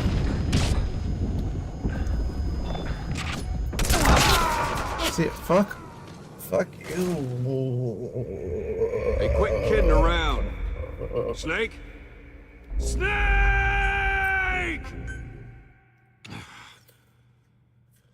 Me and you both. Fucking Miller, me and you both.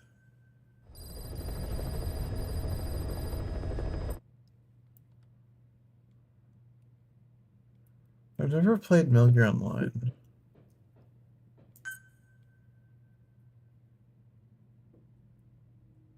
Fuck you. Yeah, well, I don't want to play this game anymore.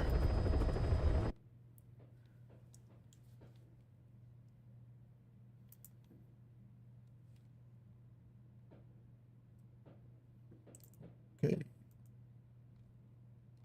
Oh, not that.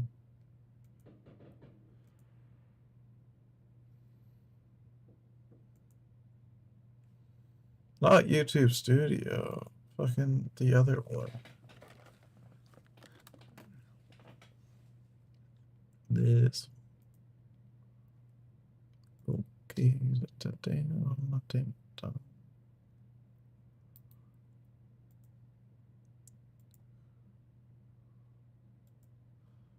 Alright, well, I'm gonna turn on a different one. I'm gonna turn on.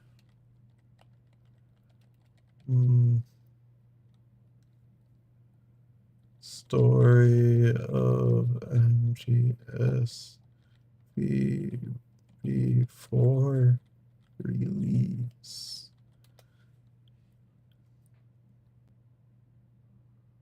No.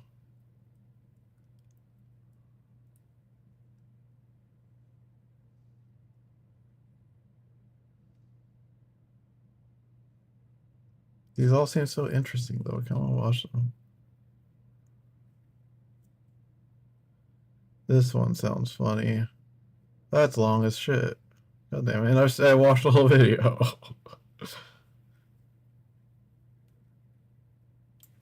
Actually, this one seems interesting.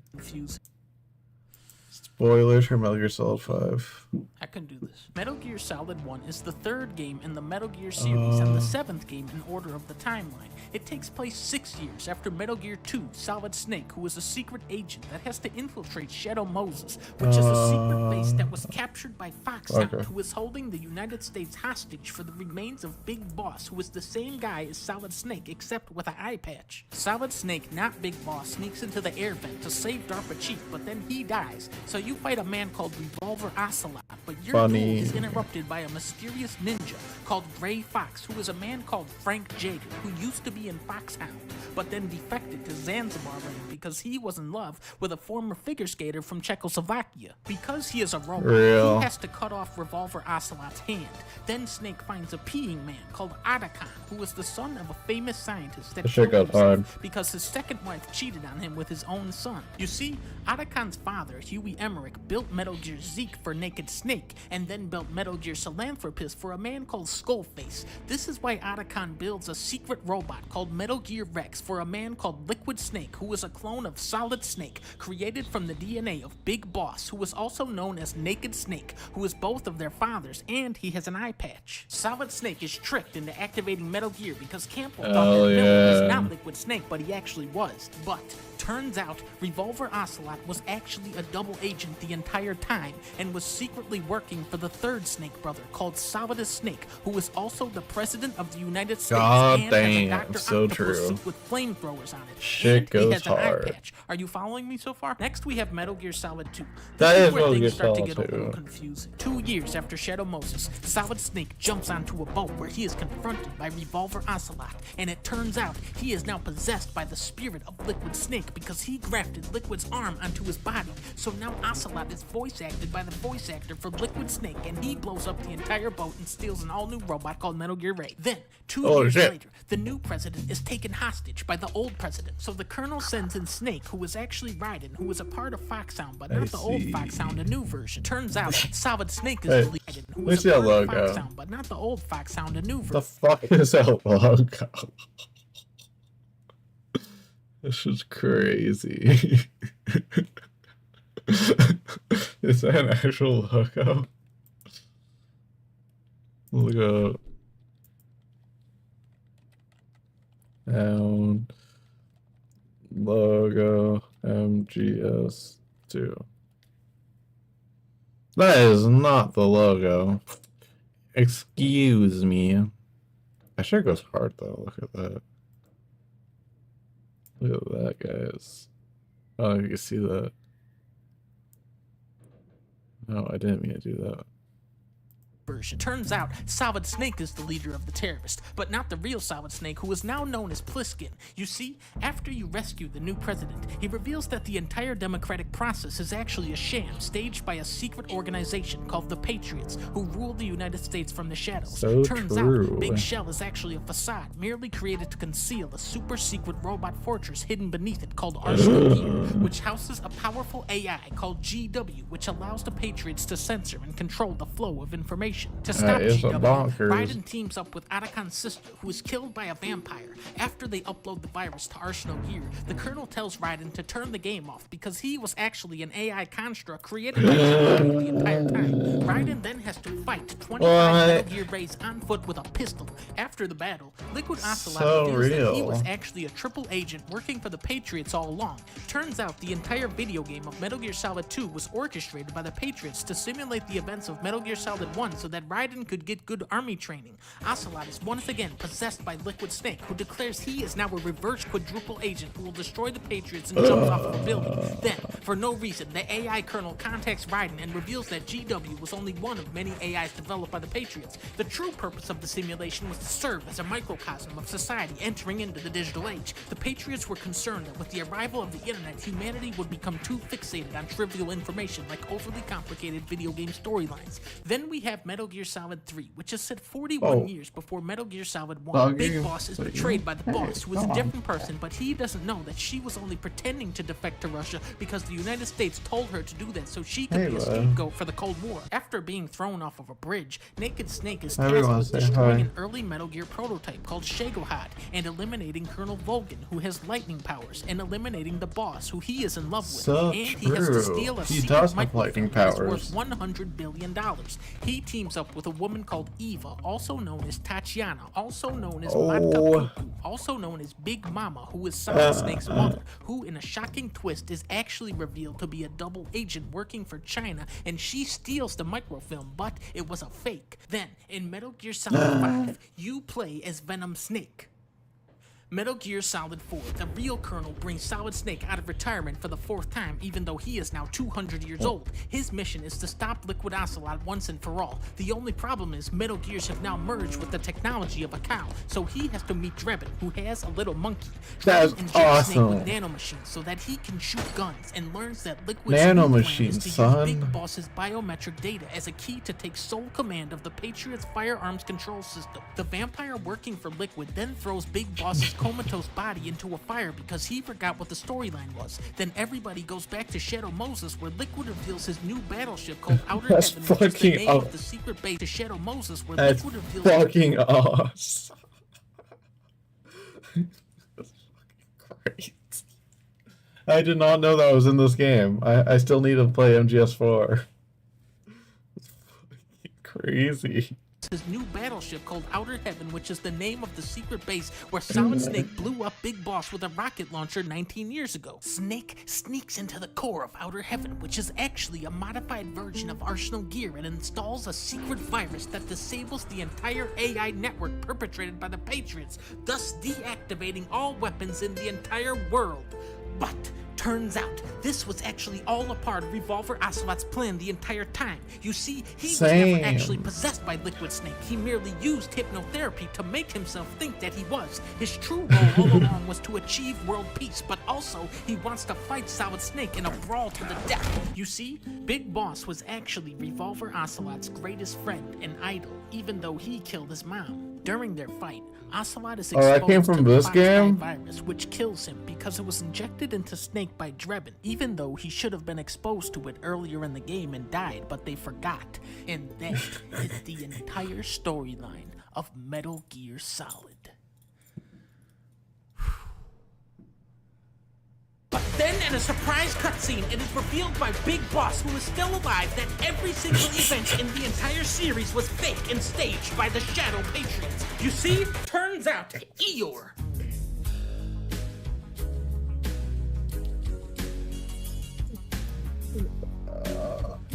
Fucking awesome.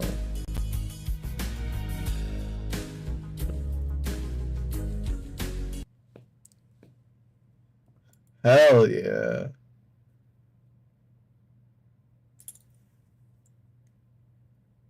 What the fuck?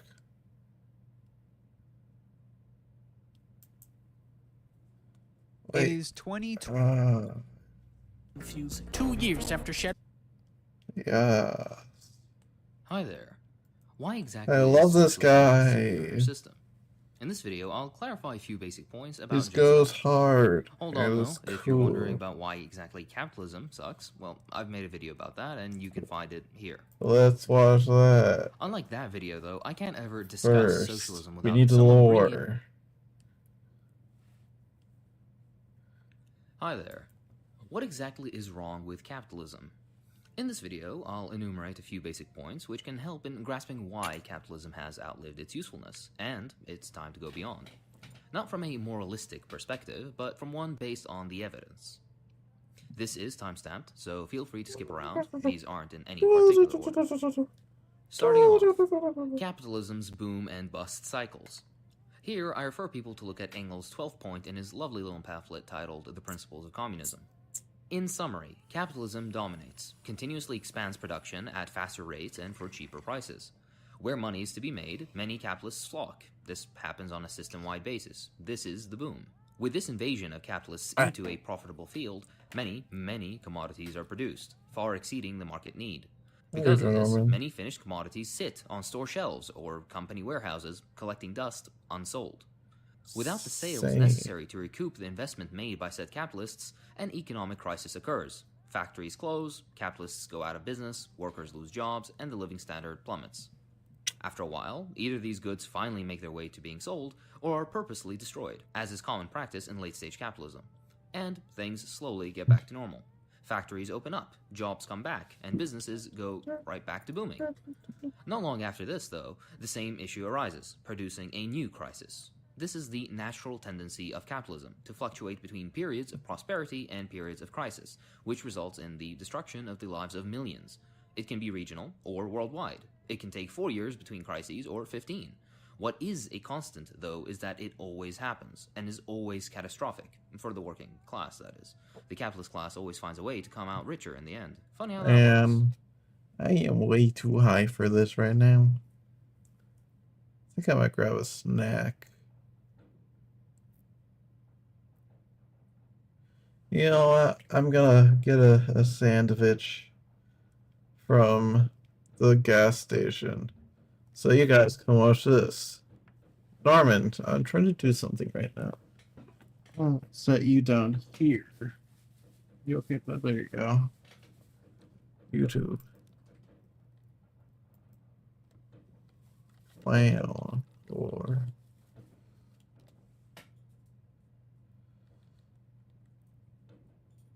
is that the full song? I want the full album. Yeah.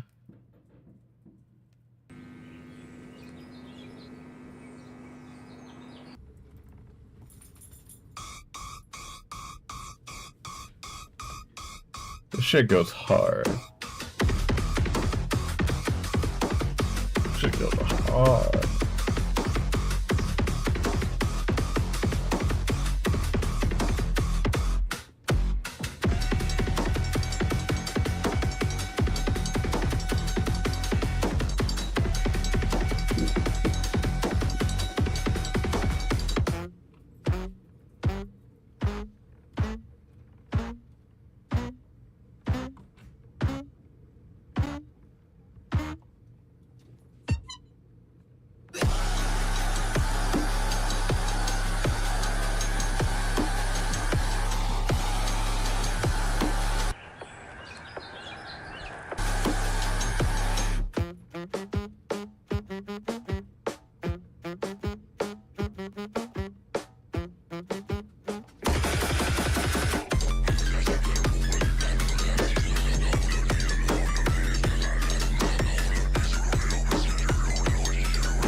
Shit goes so hard.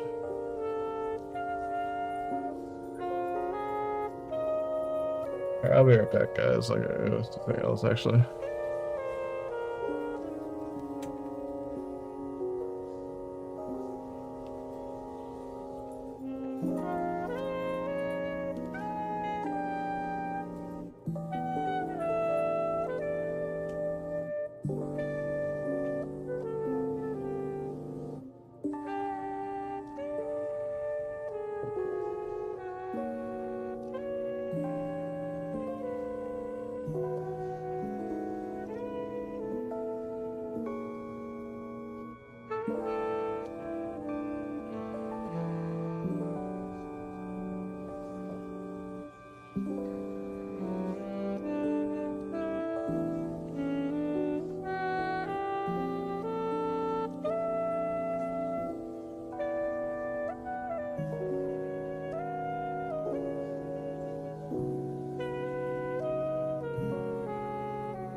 What the fuck? What incarnation? That's crazy, guys. Do you see that? That's crazy. What incarnation? Anyways, that's Clown Core, everybody. Great band. Y'all should check them out if you know what's good.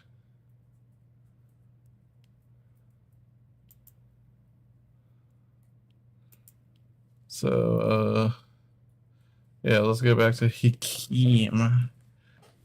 Hakeem talking about some fat knowledge. You know what I'm saying?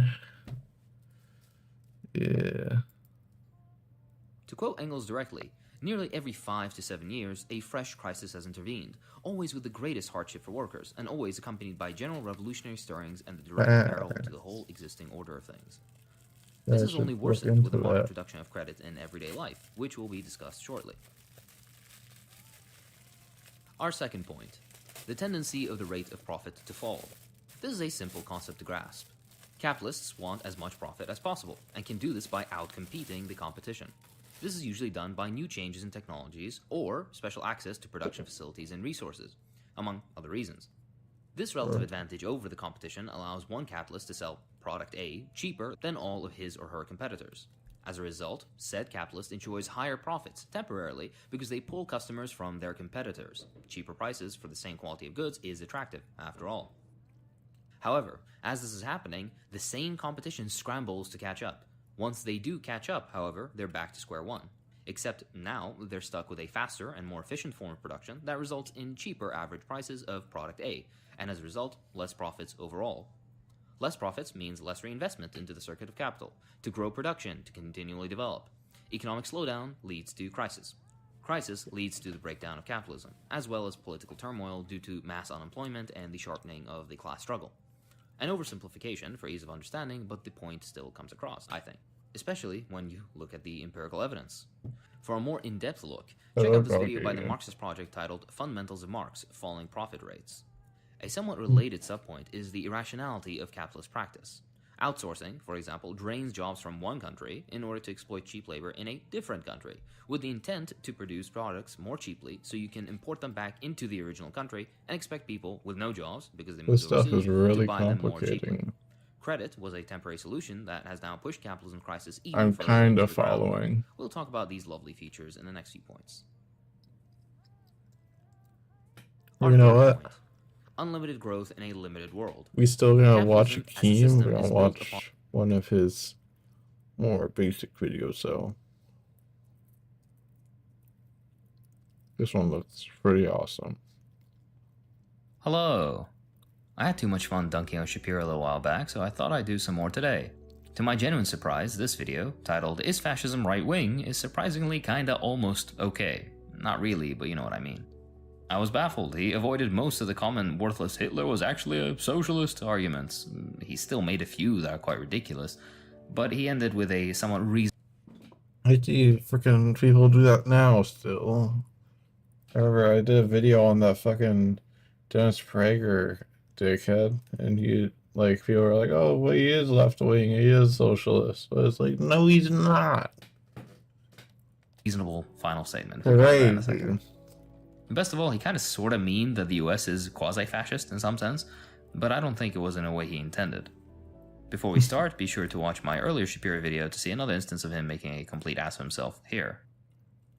Alright, let's jump right in. Invariably, the people in the media who use the word fascism use it to refer to a politician of the right. But it turns out that fascism is right-wing only when compared with outright communism. Now, at face value, this is a ridiculous statement, implying that fascism is left-wing, but less left-wing than Marxism. This is a snail's pace improvement, however, because last week, in the grand scheme of things, Shapiro was calling fascism socialism. He'll get into what his definitions of fascism are in just a second, along with our breakdown of why it's exactly lacking. But just to get this out of the way, socialism is a system in which the means of production, meaning factories, land, natural resources, etc., are owned in common, be it through a worker state, trade union syndicates, or other setups.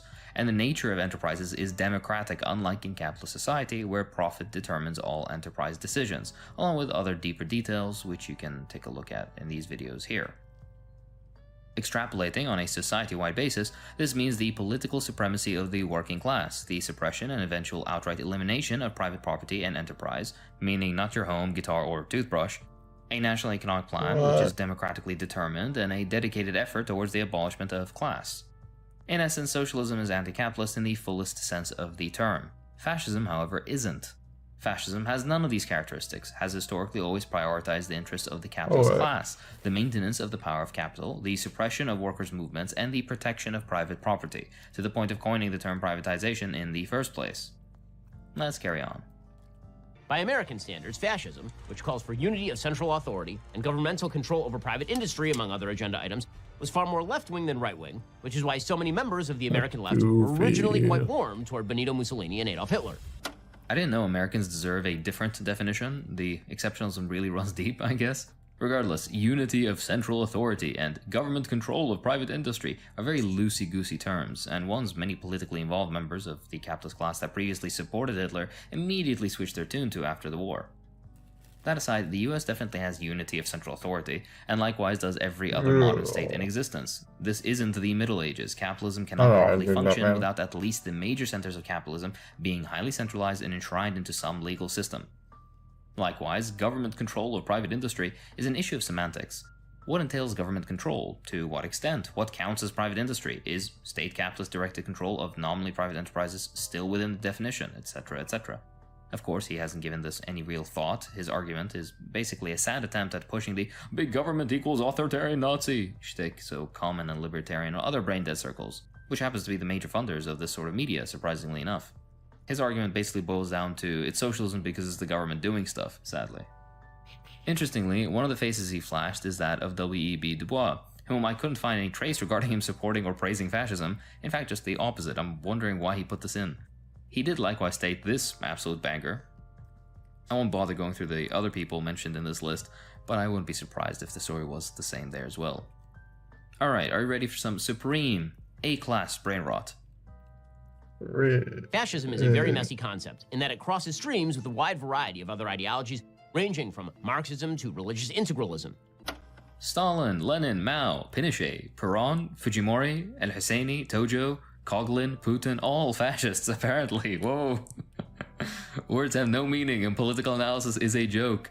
You know, he ends this video with essentially fascist is being rendered meaningless because it is being used against anyone a particular side doesn't like.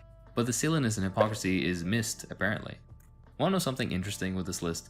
2 of the people were either brought to power or maintained by the CIA, Pinochet and Fujimori, and what all on the list have in common aside from Stalin and Mao is blatant anti-communism. I wonder why that is. Regardless, no, fascism isn't difficult to define, nor is it that fluid. Fascism is capitalism in decay. When the contradictions of the capitalist system sharpen, reaction is emboldened, particularly by the capitalist class, which brings into play a combination between state and corporate power, the defining feature of fascism. Secondly, rampant anti-communism in the form of repression and outlaw of all parties, groups, trade unions, etc. that represent workers' interests, essentially all socialists. All strike activity, worker organizing, collective bargaining, or any other labor legislation is banned or severely limited.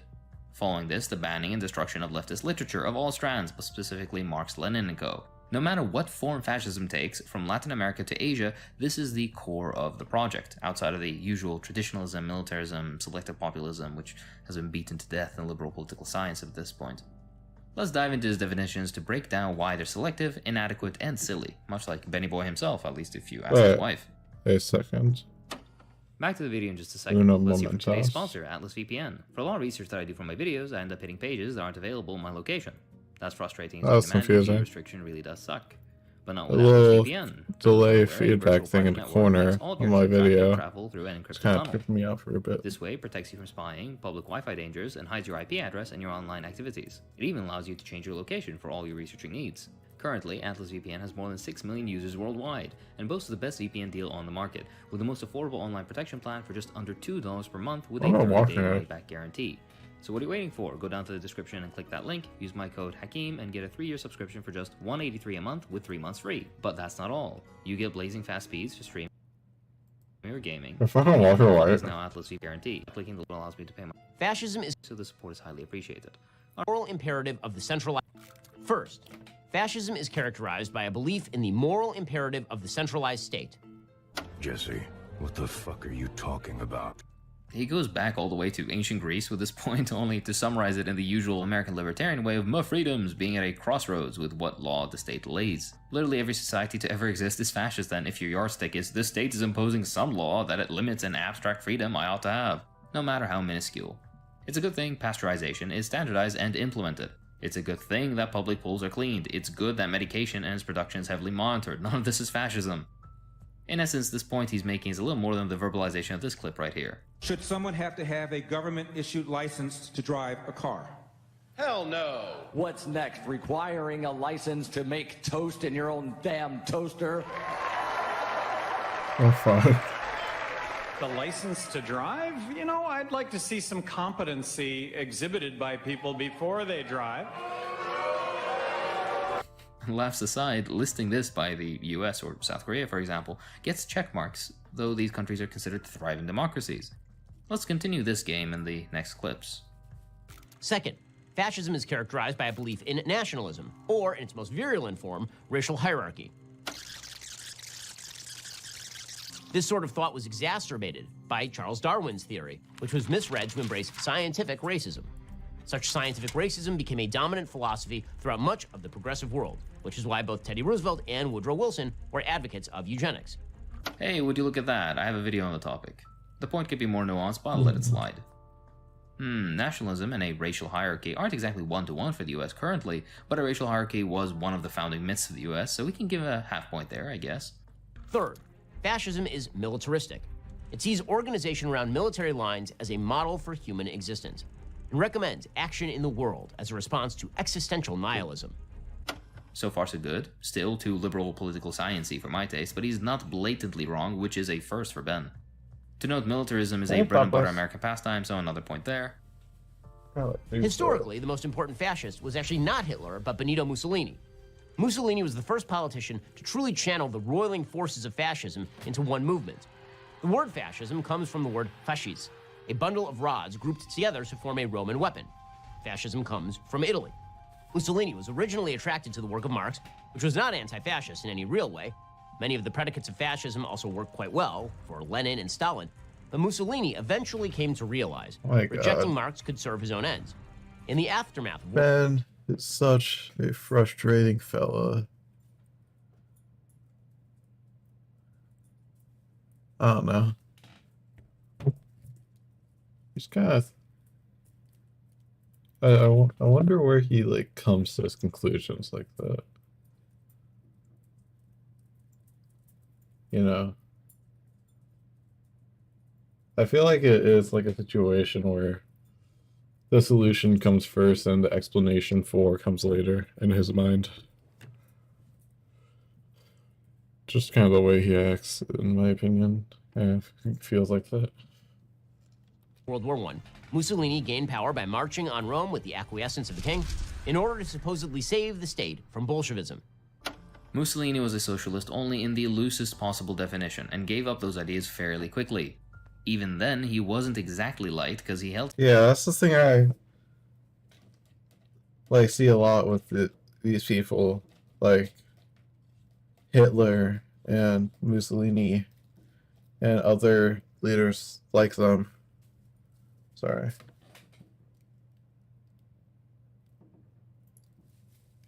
It feels like the solution, like I was saying, the solution comes first and the explanation comes for later. They only use the stuff like capitalism, or not capitalism, like communism and socialism.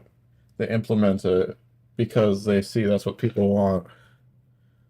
But they only implement it because that's the solution they're trying to reach. And they always crawl their explanation for why they want that around it later. And it leads to a thing where they aren't actually... They don't create capitalism as a solution, but they just implement it as a... How do I put it? I don't know. I'm really high right now. I'm gonna let the person that actually knows what he's talking about explain. Continue, Hakeem. Some out there views that bubbled up with a switch to fascism. About Marxism not being anti-fascist in any real way, this is just blatant bullshit. No group of capitalists or industrialists have ever funded communist parties and pushed them into power exactly the way German capitalists did for the Nazi Party.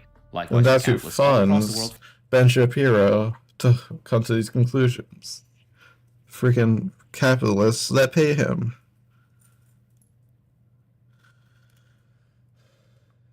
Sorry, I get a little worked up when I'm talking about this. Movements. The only force to ever historically recognize the dangers of, stand up to, and actually defeat fascism were far left. At literally every turn, every armed group like worth a damn that Castro. fought fascism was far left, from the Soviets to Yugoslavia to the resistance against every US-backed Latin American dictatorship. Yes. Indigenous resistance against fascism I like in hearing Italy and this. everywhere else It's was very, socialist. very While most against motivating. Hitler, the USSR called for preemptive cooperative action against Germany. What about the Non-Aggression Pact? Has a dedicated video covering eventually, but in the meanwhile, read Lacerdo's words about it here. Regardless, an essential read about left-wing resistance to fascism and capital's constant friendliness with fascism is Parenti's Black Shirts and Reds. To give you a taste, Mussolini rode into Rome with the full support of Italian industry. Likewise for Germany. Ben keeps pushing the government guiding private business point, but forgets that both Mussolini and Hitler showed their gratitude to their big business patrons by privatizing many perfectly solvent state-owned steel mills, power plants, banks, and steamship companies. Both regimes dipped heavily into the public treasury to refloat or subsidize heavy industry. Agribusiness farming was expanded and heavily subsidized. Both states guaranteed a return on the capital invested by giant corporations while assuming most of the risks and losses on investment. As is often the case with reactionary regimes, public capital was raided by private capital. Genuinely read Black Shirts and Reds, it's one of the most eye-opening books out there. Moving on, Ben's statement about Lenin or Stalin finding the predicates of fascism useful is also unfounded, and it's very telling that he didn't elaborate at all on this point. He's basically just talking out of his ass. Oh, you're right, guys. In 1927, Mussolini laid out the, quote, doctrine of fascism. He wrote, anti-individualistic, the fascist conception of life stresses the importance of the state and accepts the individual Hopefully you only guys don't mind insofar this. as his interests coincide with those of the state. This is something I always find interesting about the Shapiro-type grifters. He's made a lot of noise about his Judaism, and he loves to appeal to an American evangelical Christian audience. Both of these communities are ones firmly rooted in a collective approach to society and social organization, through the family, community, church, and so on. How does he rationally reconcile this with the destructive hyper-individualism of late-stage capitalism that he seems to love so much? He doesn't, that's how. His ideology is a mishmash of whatever is popular to people of a certain conservative ideological persuasion this week, along with the political and lobbying ends of the billionaires that fund his little propaganda shows.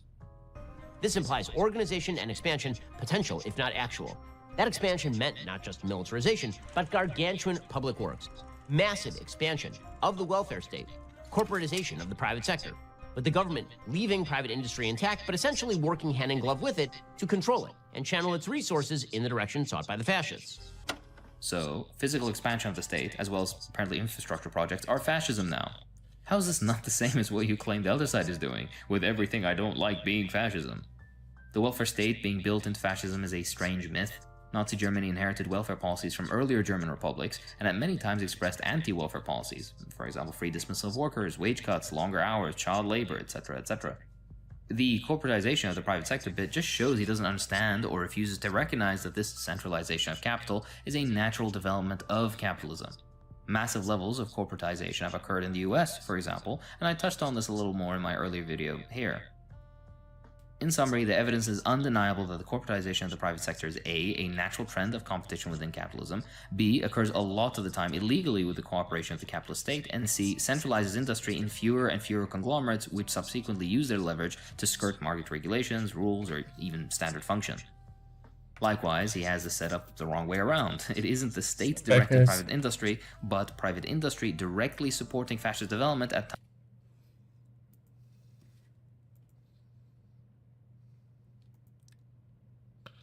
Hello, hello, hello. Sorry about that. Oh, spaced. Spaced. Times of heightened class struggle. Afterwards, they continued to exert their influence in a mutually collaborative effort to primarily protect capital and the interests of that particular capitalist class. Umberto Eco has an interesting write-up about the philosophical approach of fascism, but the mass line definitions listed under fascism are a great summary in my opinion. Pause if you're interested. He goes on to shill his Genucell garbage cream again with the usual bloated claims of it curing your erectile dysfunction or whatever. I shat on it in the previous Shapiro video, so I won't do it again here. That's funny. Hitler was not the only fascist to follow Mussolini's lead. Fascist regimes took over in a variety of countries, ranging from Hungary and Romania to Paraguay and eventually Iraq. Other states, ranging from Spain to Argentina, mimicked many aspects of fascism, leading many to label them quasi-fascists. Fascism was never practiced nor ever took root in Iraq. The 1941 coup was a fairly nuanced anti-British move by Iraq to attempt independence, which was supported by the Germans as it happened in the middle of World War II. My drink this is fell so apart wet. immediately and the British controlled Iraq again very shortly afterwards. Regardless, he seems to recognize actual fascist states in his list, so why the weird barrage of figures earlier in the video? I wonder. Certain aspects of fascism, particularly in the economic realm, could even be seen under FDR in the United States. FDR's New Deal, complete with government resources directed at forcing economic conformity, controlled huge swaths of American life. Okay, he went off the deep end here. FDR did that in accordance with and reluctant approval of the American ruling class as an attempt to prevent actual radical change which was on the doorsteps of the US. Infrastructure projects are not fascism, my man. Stop trying to pass your appeasing libertarians nonsense as fact. This is why the term fascism is so attractive in political discourse. Everybody thinks of brown shirts and small mustaches when they invoke fascism, but there are a lot of aspects of fascism that survive in a variety of forms. Corporatism, government working hand in glove with industry, is a form of economic fascism. Racial hierarchies can be indicative of fascist thinking, particularly when combined with differential treatment under law. Militarism can be termed fascist, particularly when its resources are directed at domestic populations. Few people will admit to being fascist today. It'd be far more useful for everybody to simply critique policies with reference to history, but without reference to the buzzword that poisons everyday discourse. We can have good and interesting conversations about the value of corporatism, for example, without invoking Hitler. We can talk about opposing the shortcomings of atomistic individualism without invoking the Holocaust. I like how this is the only correct part of his video, but he presents clips supposedly indicative of racial hierarchy in the US with discussions of black history and income discrepancies between whites and blacks, as if African Americans are privileged in the US or something. How dishonest and silly do you have to be, genuinely? There is different treatment under law in the US, with African Americans getting worse treatment across the board from employment to incarceration. This is not niche knowledge. Moving on, apparently vaccinations are fascism too, according to the corporatism and injection clip. He just forgot that over 1 million people in the US died from COVID. Interesting that weapons manufacturer company penetration into US politics and the corporatization of every facet of American existence isn't shown in his clips here. Ignoring the choice of clips, if you just listen to the audio itself, this is the only decent clip from Shapiro I've ever heard, even if he's being super disingenuous with the footage he's showing and the point he's trying to convey, but we're ignoring that for now. Shapiro has been a bad ideologue for his entire career, so when he puts out something slightly less garbage for once, it actually stands out, even if it's still pretty bad. Alright, that's all for this time. Read Black Shirts and Reds. How many times do I need to yell that? If you enjoy what I do, then please consider supporting me on Patreon. It really does help. I'd like to thank my patrons, so thank you to Nitro Dubs. Go back to this one. Hi Fuck. there. What exactly?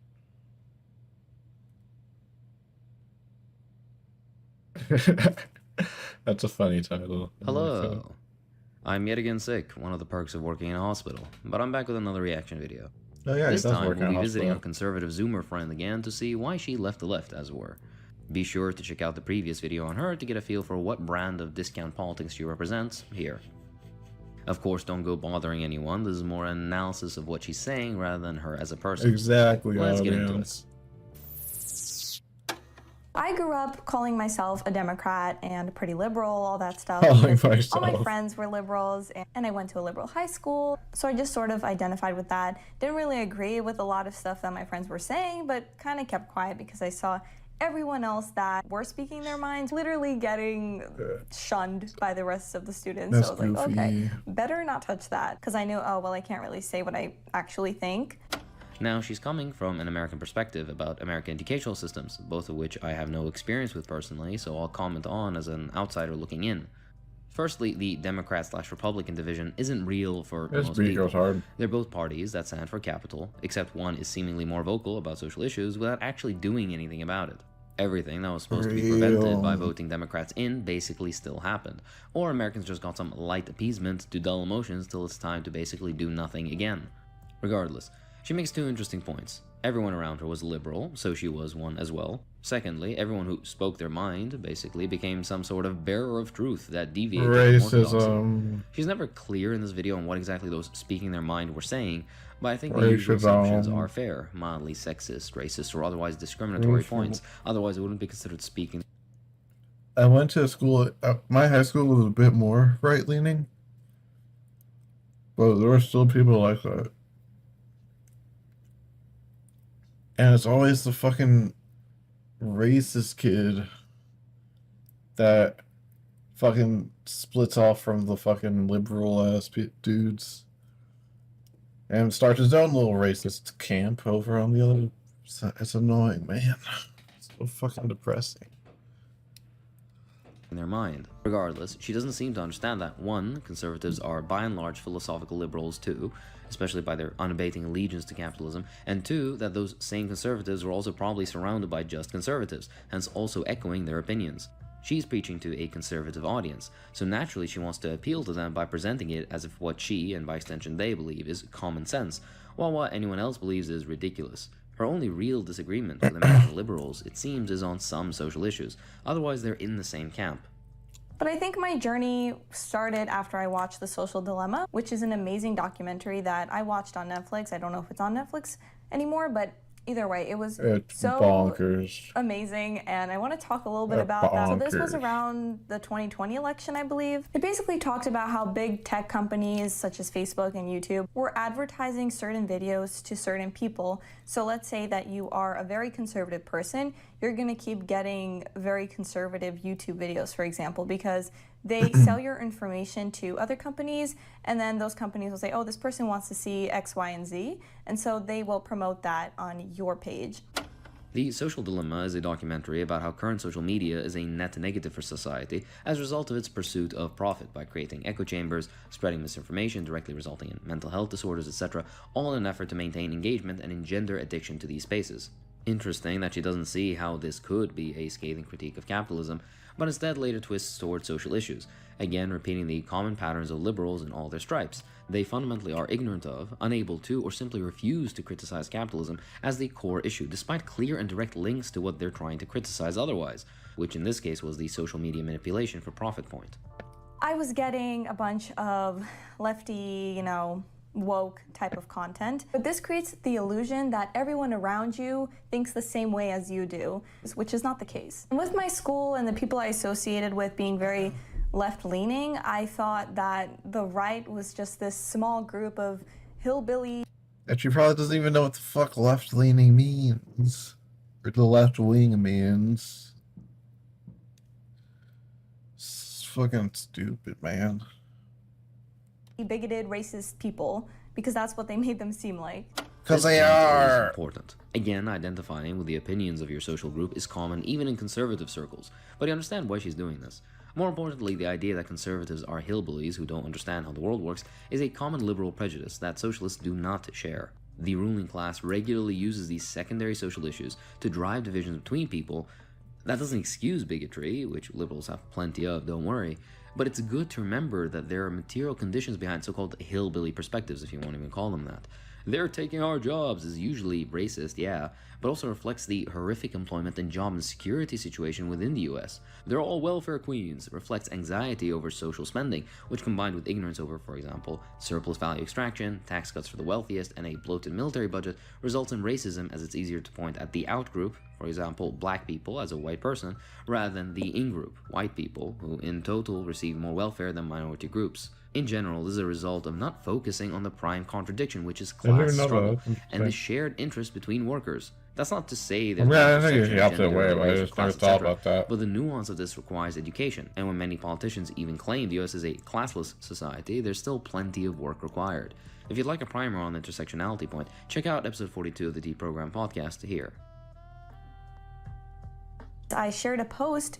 It was basically a short clip of the documentary where the guy was talking about how it's really upsetting that friendships are being torn apart just because of political views, and that really hit home for me because I wasn't agreeing with a lot of what my friends were saying. This was during BLM and the Biden and Trump election, so a lot of the things that my friends were saying I wasn't in agreement with, and I felt very pressured to either keep silent or agree.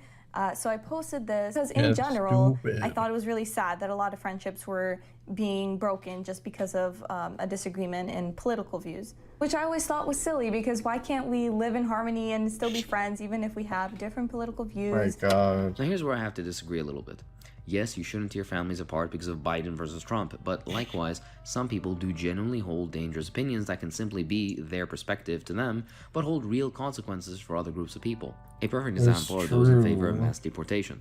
Sure, a white American could say this, and it's a cute opinion that has no effect on their lives, but for many people within the US currently, the consequences of these opinions can ruin lives, destroy livelihoods, and even result in death. Likewise with increased policing in so-called urban neighborhoods.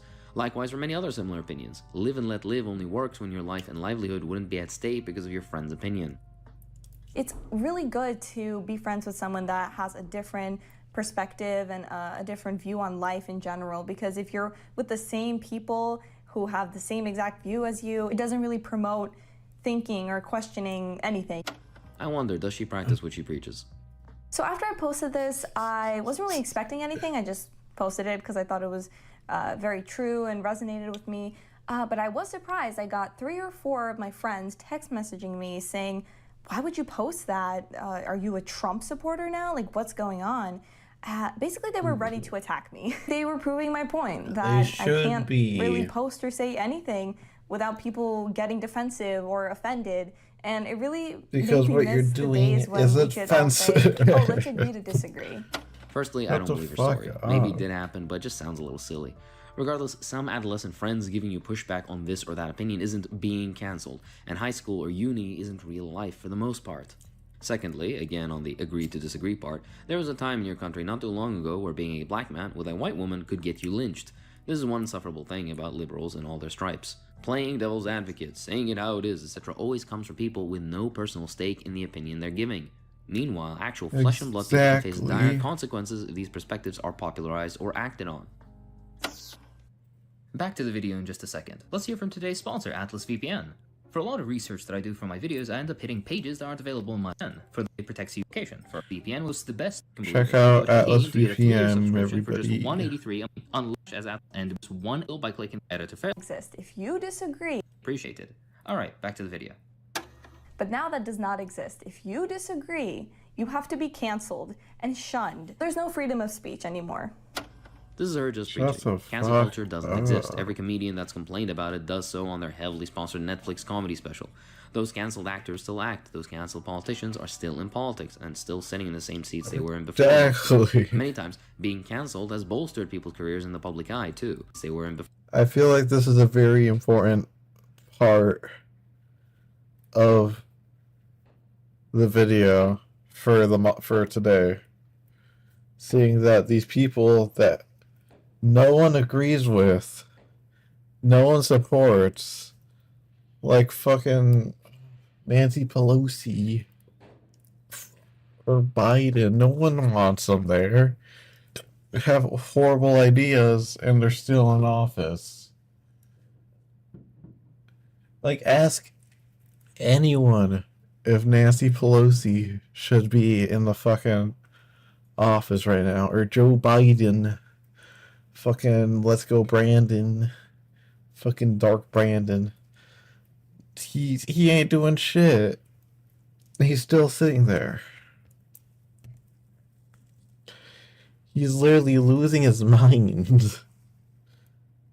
And all his little supporters fucking just keep putting him in office, and they're like less than 1 quadrillion decimals.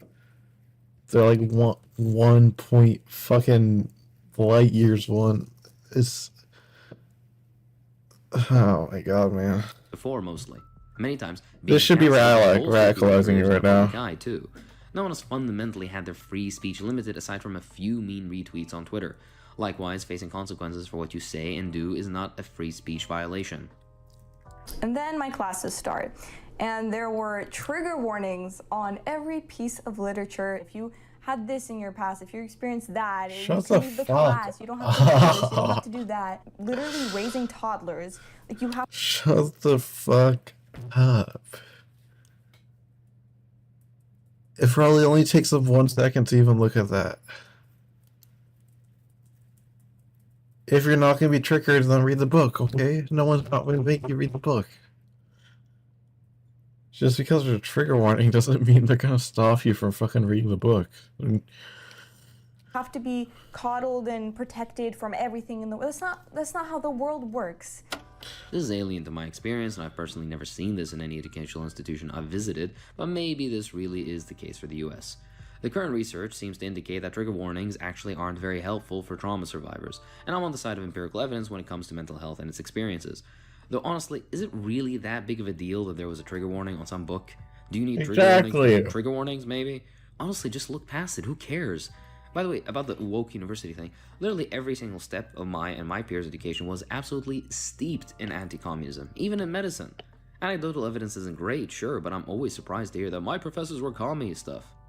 Within that same week, I was asked to then write a paper That's not a thing, though. You can't tell your student your political ideas. Like, I think I had some communist teachers, and they were some of the coolest teachers I've ever met. But even if they wanted to express an even slight, like, idea of communism, they would fucking get fired in a heartbeat. The only reason I think I know that is because I have also experienced those beliefs. But if you don't believe that, then you're never gonna know if they are.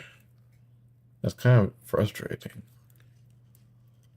It stops the connection between the education and the education urge, you know? How I was privileged being white, but also marginalized being a woman. So this was some intersectionality paper that we had to write. It's a thing, yeah. Room for debate, because I was thinking, wait, because I don't think that I'm. What are you gonna debate? They're not teaching your life; they're teaching history. They think that your life might apply to it. Like, that's stupid, man. Privileged in this way or that I'm marginalized in this way. I think I don't really identify with. They're not talking about the moment, they're talking about history. And if they are talking about the moment, they're talking about other people's experiences within that moment. They aren't talking about your life. It might apply to your life, but they're not talking about your life. They're not talking about you specifically. With that, there's no room for discussion, okay? You're given this narrative and you have to write about how this applies to your life, even if you disagree. Do you really have the intellectual depth of a puddle? Has being a woman literally never disadvantaged you in your life? Can you genuinely claim with a straight face that being white in a majority white society has ever once helped you out, even a little bit? Yeah, it's not a debate. It's actual real life. It exists in all sectors of politics, too. It's not like if you're a Republican and doesn't exist, you just view it in a different way than other people. And there are objective spots where it does, like, affect you. Seems to think unless you get shot for the first or have people throwing money on you in the second, then these categories simply don't exist. I'm doubtful that there was no room for discussion. Most likely, the teacher needed something handed into grade, and writing 2 sentences of uninspired nonsense about not being privileged or marginalized didn't meet that requirement. They teach you that if you're white, you're racist. You may not know it yet. They don't teach you that. Oh, you're stupid. You're stupid. God. No were you saying the N-word? Were you... like, if you were, maybe you might have been racist. Oh my god. I hate this person. But you're racist. And again, I did not agree with that, but I wasn't given a choice to debate. It's like they're forcing you to make stuff up. Words in articles that we were reading were being censored because they were offensive. And we weren't really learning things. We were just talking about how it impacted us and our feelings and how it made us feel and how we were feeling and feeling. What about the words you're saying right now have a lot of feeling in them. Maybe you were feeling. But I don't think they were making you talk about your fucking feelings, man. Maybe they were too. Maybe that was part of the lesson. Were you writing the lesson, or were you taking the lesson? facts? Like, for real, what about 1 + 1 = 2? You're talking about history. Were you taking a math class and then they took out the fucking, like, a black and white person? Because I don't think that happens in math. I think that happens in, like, history or politics. Ow, my throat hurts. What about actual facts? Why aren't we learning that? Why do I have to sit through a 60-minute class talking about how this article made me feel inside, or how I'm discriminated against as a woman, or how I'm privileged for being white? I mean, I came here to learn. I'm sure this is hyperbole, but subconscious biases do exist, and to deny that you have them is to lie or do the same virtuous thing as the liberals you hate love to do. There's nothing wrong in recognizing this fact. All the research proves it already. In fact, recognizing it is the first step in actually standing for the facts that you claim to do. Furthermore, why is she so against listening to other perspectives despite claiming to know more of them? Cool, you don't think you're, for example, privileged for being white. Why not listen and see the other argument? Because again, the empirical research is very clear that being darker means worse treatment in society, worse treatment in healthcare, fewer opportunities in the job market, amongst many other biases starting even in childhood. Refusing to engage with these facts and recognize that on some level you have at least a slight leg up because of your skin tone is simply a refusal to engage with the facts, something you're blasting liberals on. You seemingly just wanted a different kind of safe space, but one that tailored to your opinions and perspectives, which fair enough, I guess, but just be transparent about it next time. About the censoring articles thing, again, I'll have to see what she means exactly because I've never come across anything like this in academic spaces personally. I had a math class, my calculus class once, and we started talking about how the government should do more to help protect. No, the government doing stuff. So fucking awful. Healthcare, why would I want that? I can just afford it because my parents are fucking rich. I don't want free healthcare. Why would the government fucking help me find a house or some shit? Those less fortunate. I'm just sitting in this math class thinking, oh my god, I literally came here to do calculus. What is this? What? That was probably not a math class. Did you look at the class? The class name? Maybe, were you on financial literacy? Maybe that would make sense, but fucking... Do you... Had a psychology class where we were watching a video about how race isn't real, but then also how race is really important, and it wasn't making any sense, and then we were talking about critical race theory. Maybe you're stupid. At first, she's like, I want people to be able to debate in a civil manner. Then she disagrees with the timing or place of it, even if it may have been tangentially relevant. Seems like she wants everything on her own terms, something she keeps accusing the other side of. The race isn't real but is important bit is more of her arrogance and thinking she knows all, meanwhile having the intellectual depth of a clogged sink. Race is a social construct, not an empirical fact, but the consequences of being perceived or considered as a member of this or that race are important because it directly affects you and your life. Exactly. I have several race videos you can check out if you're interested here. So far, it just seems like she dislikes things she didn't understand. Hard too. The true left quickly exposed themselves to me as people who judge others based on these categorizations they made for them. So if you're white, you know, you're bad, or if you're a woman, you're good. Yeah, they tell me that all the time at someone's school. Personality, their character, none of that matters anymore. It's just these attributes, this how much money do you have? Are you a male or a female, or neither? Extra brownie points. Are you black? What the fuck? Are you white? No one cared what kind of person you were. Girl's talking like she fucking experienced trauma from this, man. It's like... Was it really that fucking terrible? Because they, like Hakeem said, they got evidence, they got history, they got resources. They have sources. And you're acting like since you didn't experience it on your way to the school, it doesn't fucking exist. Because you only have one fucking perspective. It's fucking awful perspective. What you knew, it was all about how you identify. Ah, yes, because conservatives have never done that, right? Come on, let's not be silly. First of all, campus liberals aren't the true left. Maoist guerrillas in the Philippines, the Chinese or Cuban or Vietnamese communist parties currently in power, those are the true left. As it currently stands, there's barely a left within the US. Read up on the concept of the Overton window.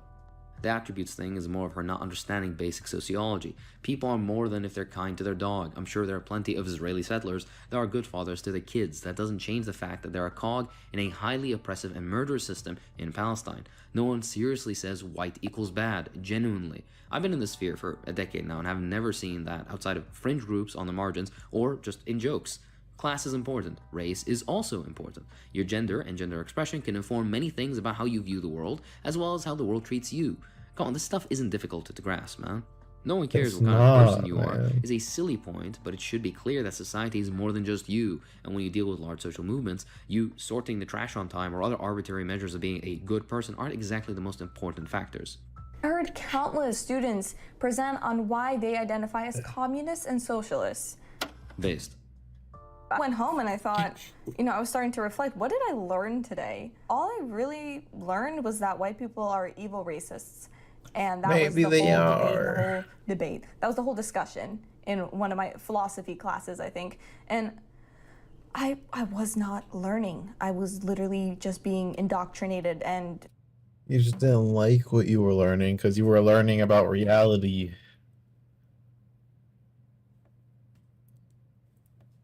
She's so stupid, man.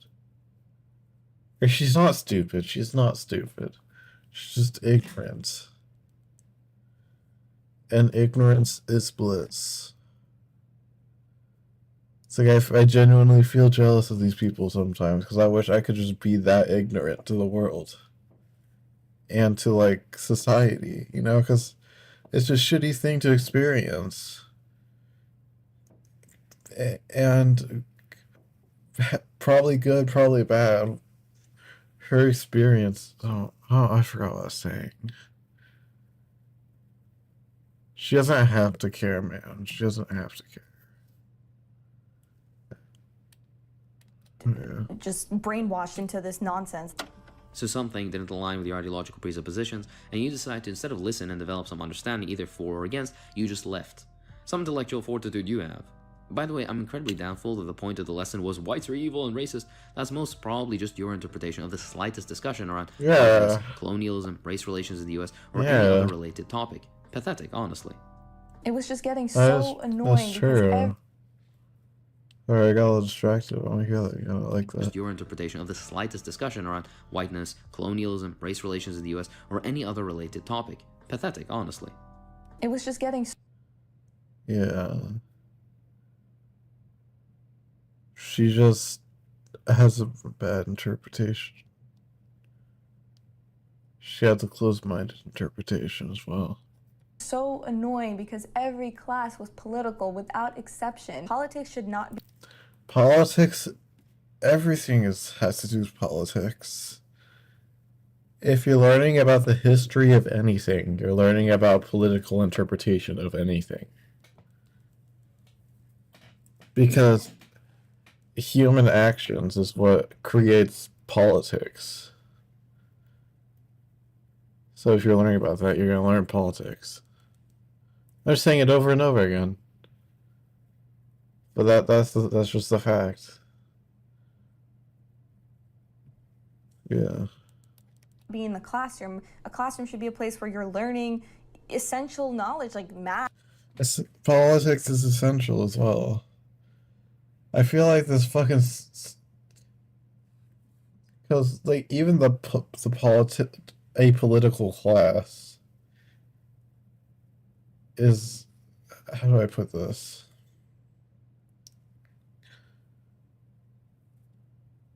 Learning the political version of the topic is just learning a smaller version of that topic.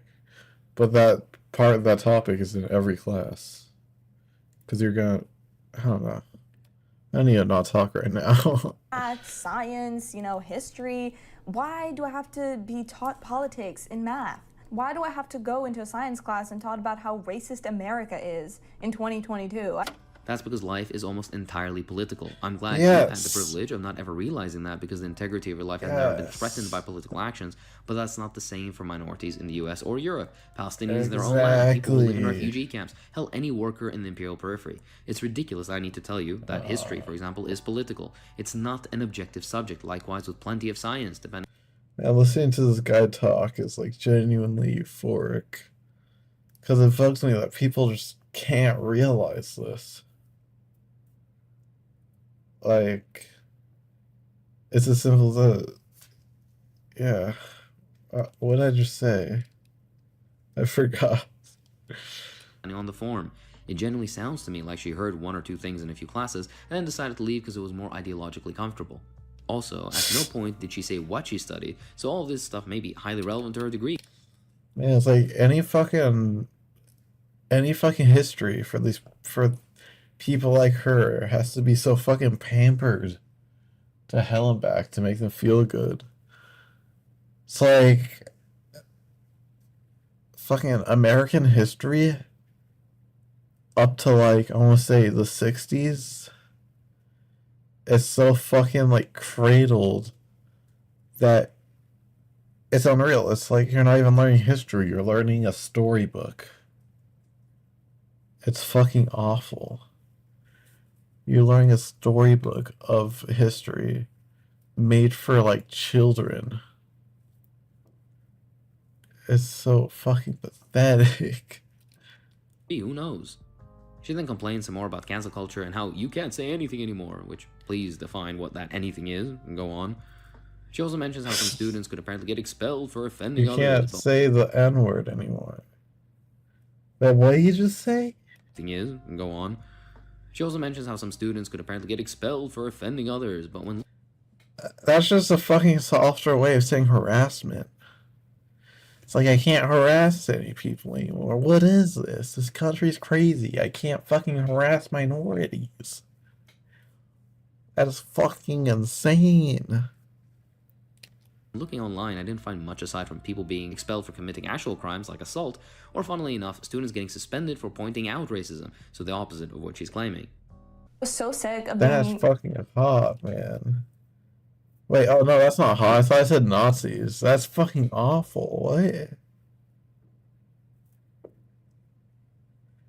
That's fucking awful. What?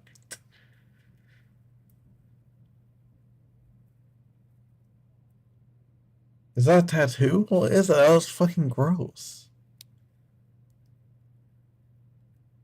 Suspended for pointing out racism, so the opposite of what she's claiming. I was so sick of being forced to learn about this victimhood and forced into political discussions. Long story short, I left my old university, but not just the university, I left the left, guys. Because most importantly, I value my freedom of speech. She's essentially upset that she had to be present when... I think my mom's home, so I'm gonna get off right now. I'll see you all later, though. Have a good night. See ya. Love you all. Oh, what? A new person joined? What? Oh. Oh, shit, they already left. That sucks. Sorry to that person. Oh, I mean, if people are actually watching now, I'll stay. I don't really care. My mom was just home, so I was gonna get some stuff done, but I can continue watching this video, I guess. Yeah. This is a video by a guy named Hakeem. He's pretty cool. He's dropping some mad knowledge. Oh, okay. Alright, well, you have a good night. See you later, homie. Enjoy your night or morning or whenever. See you later.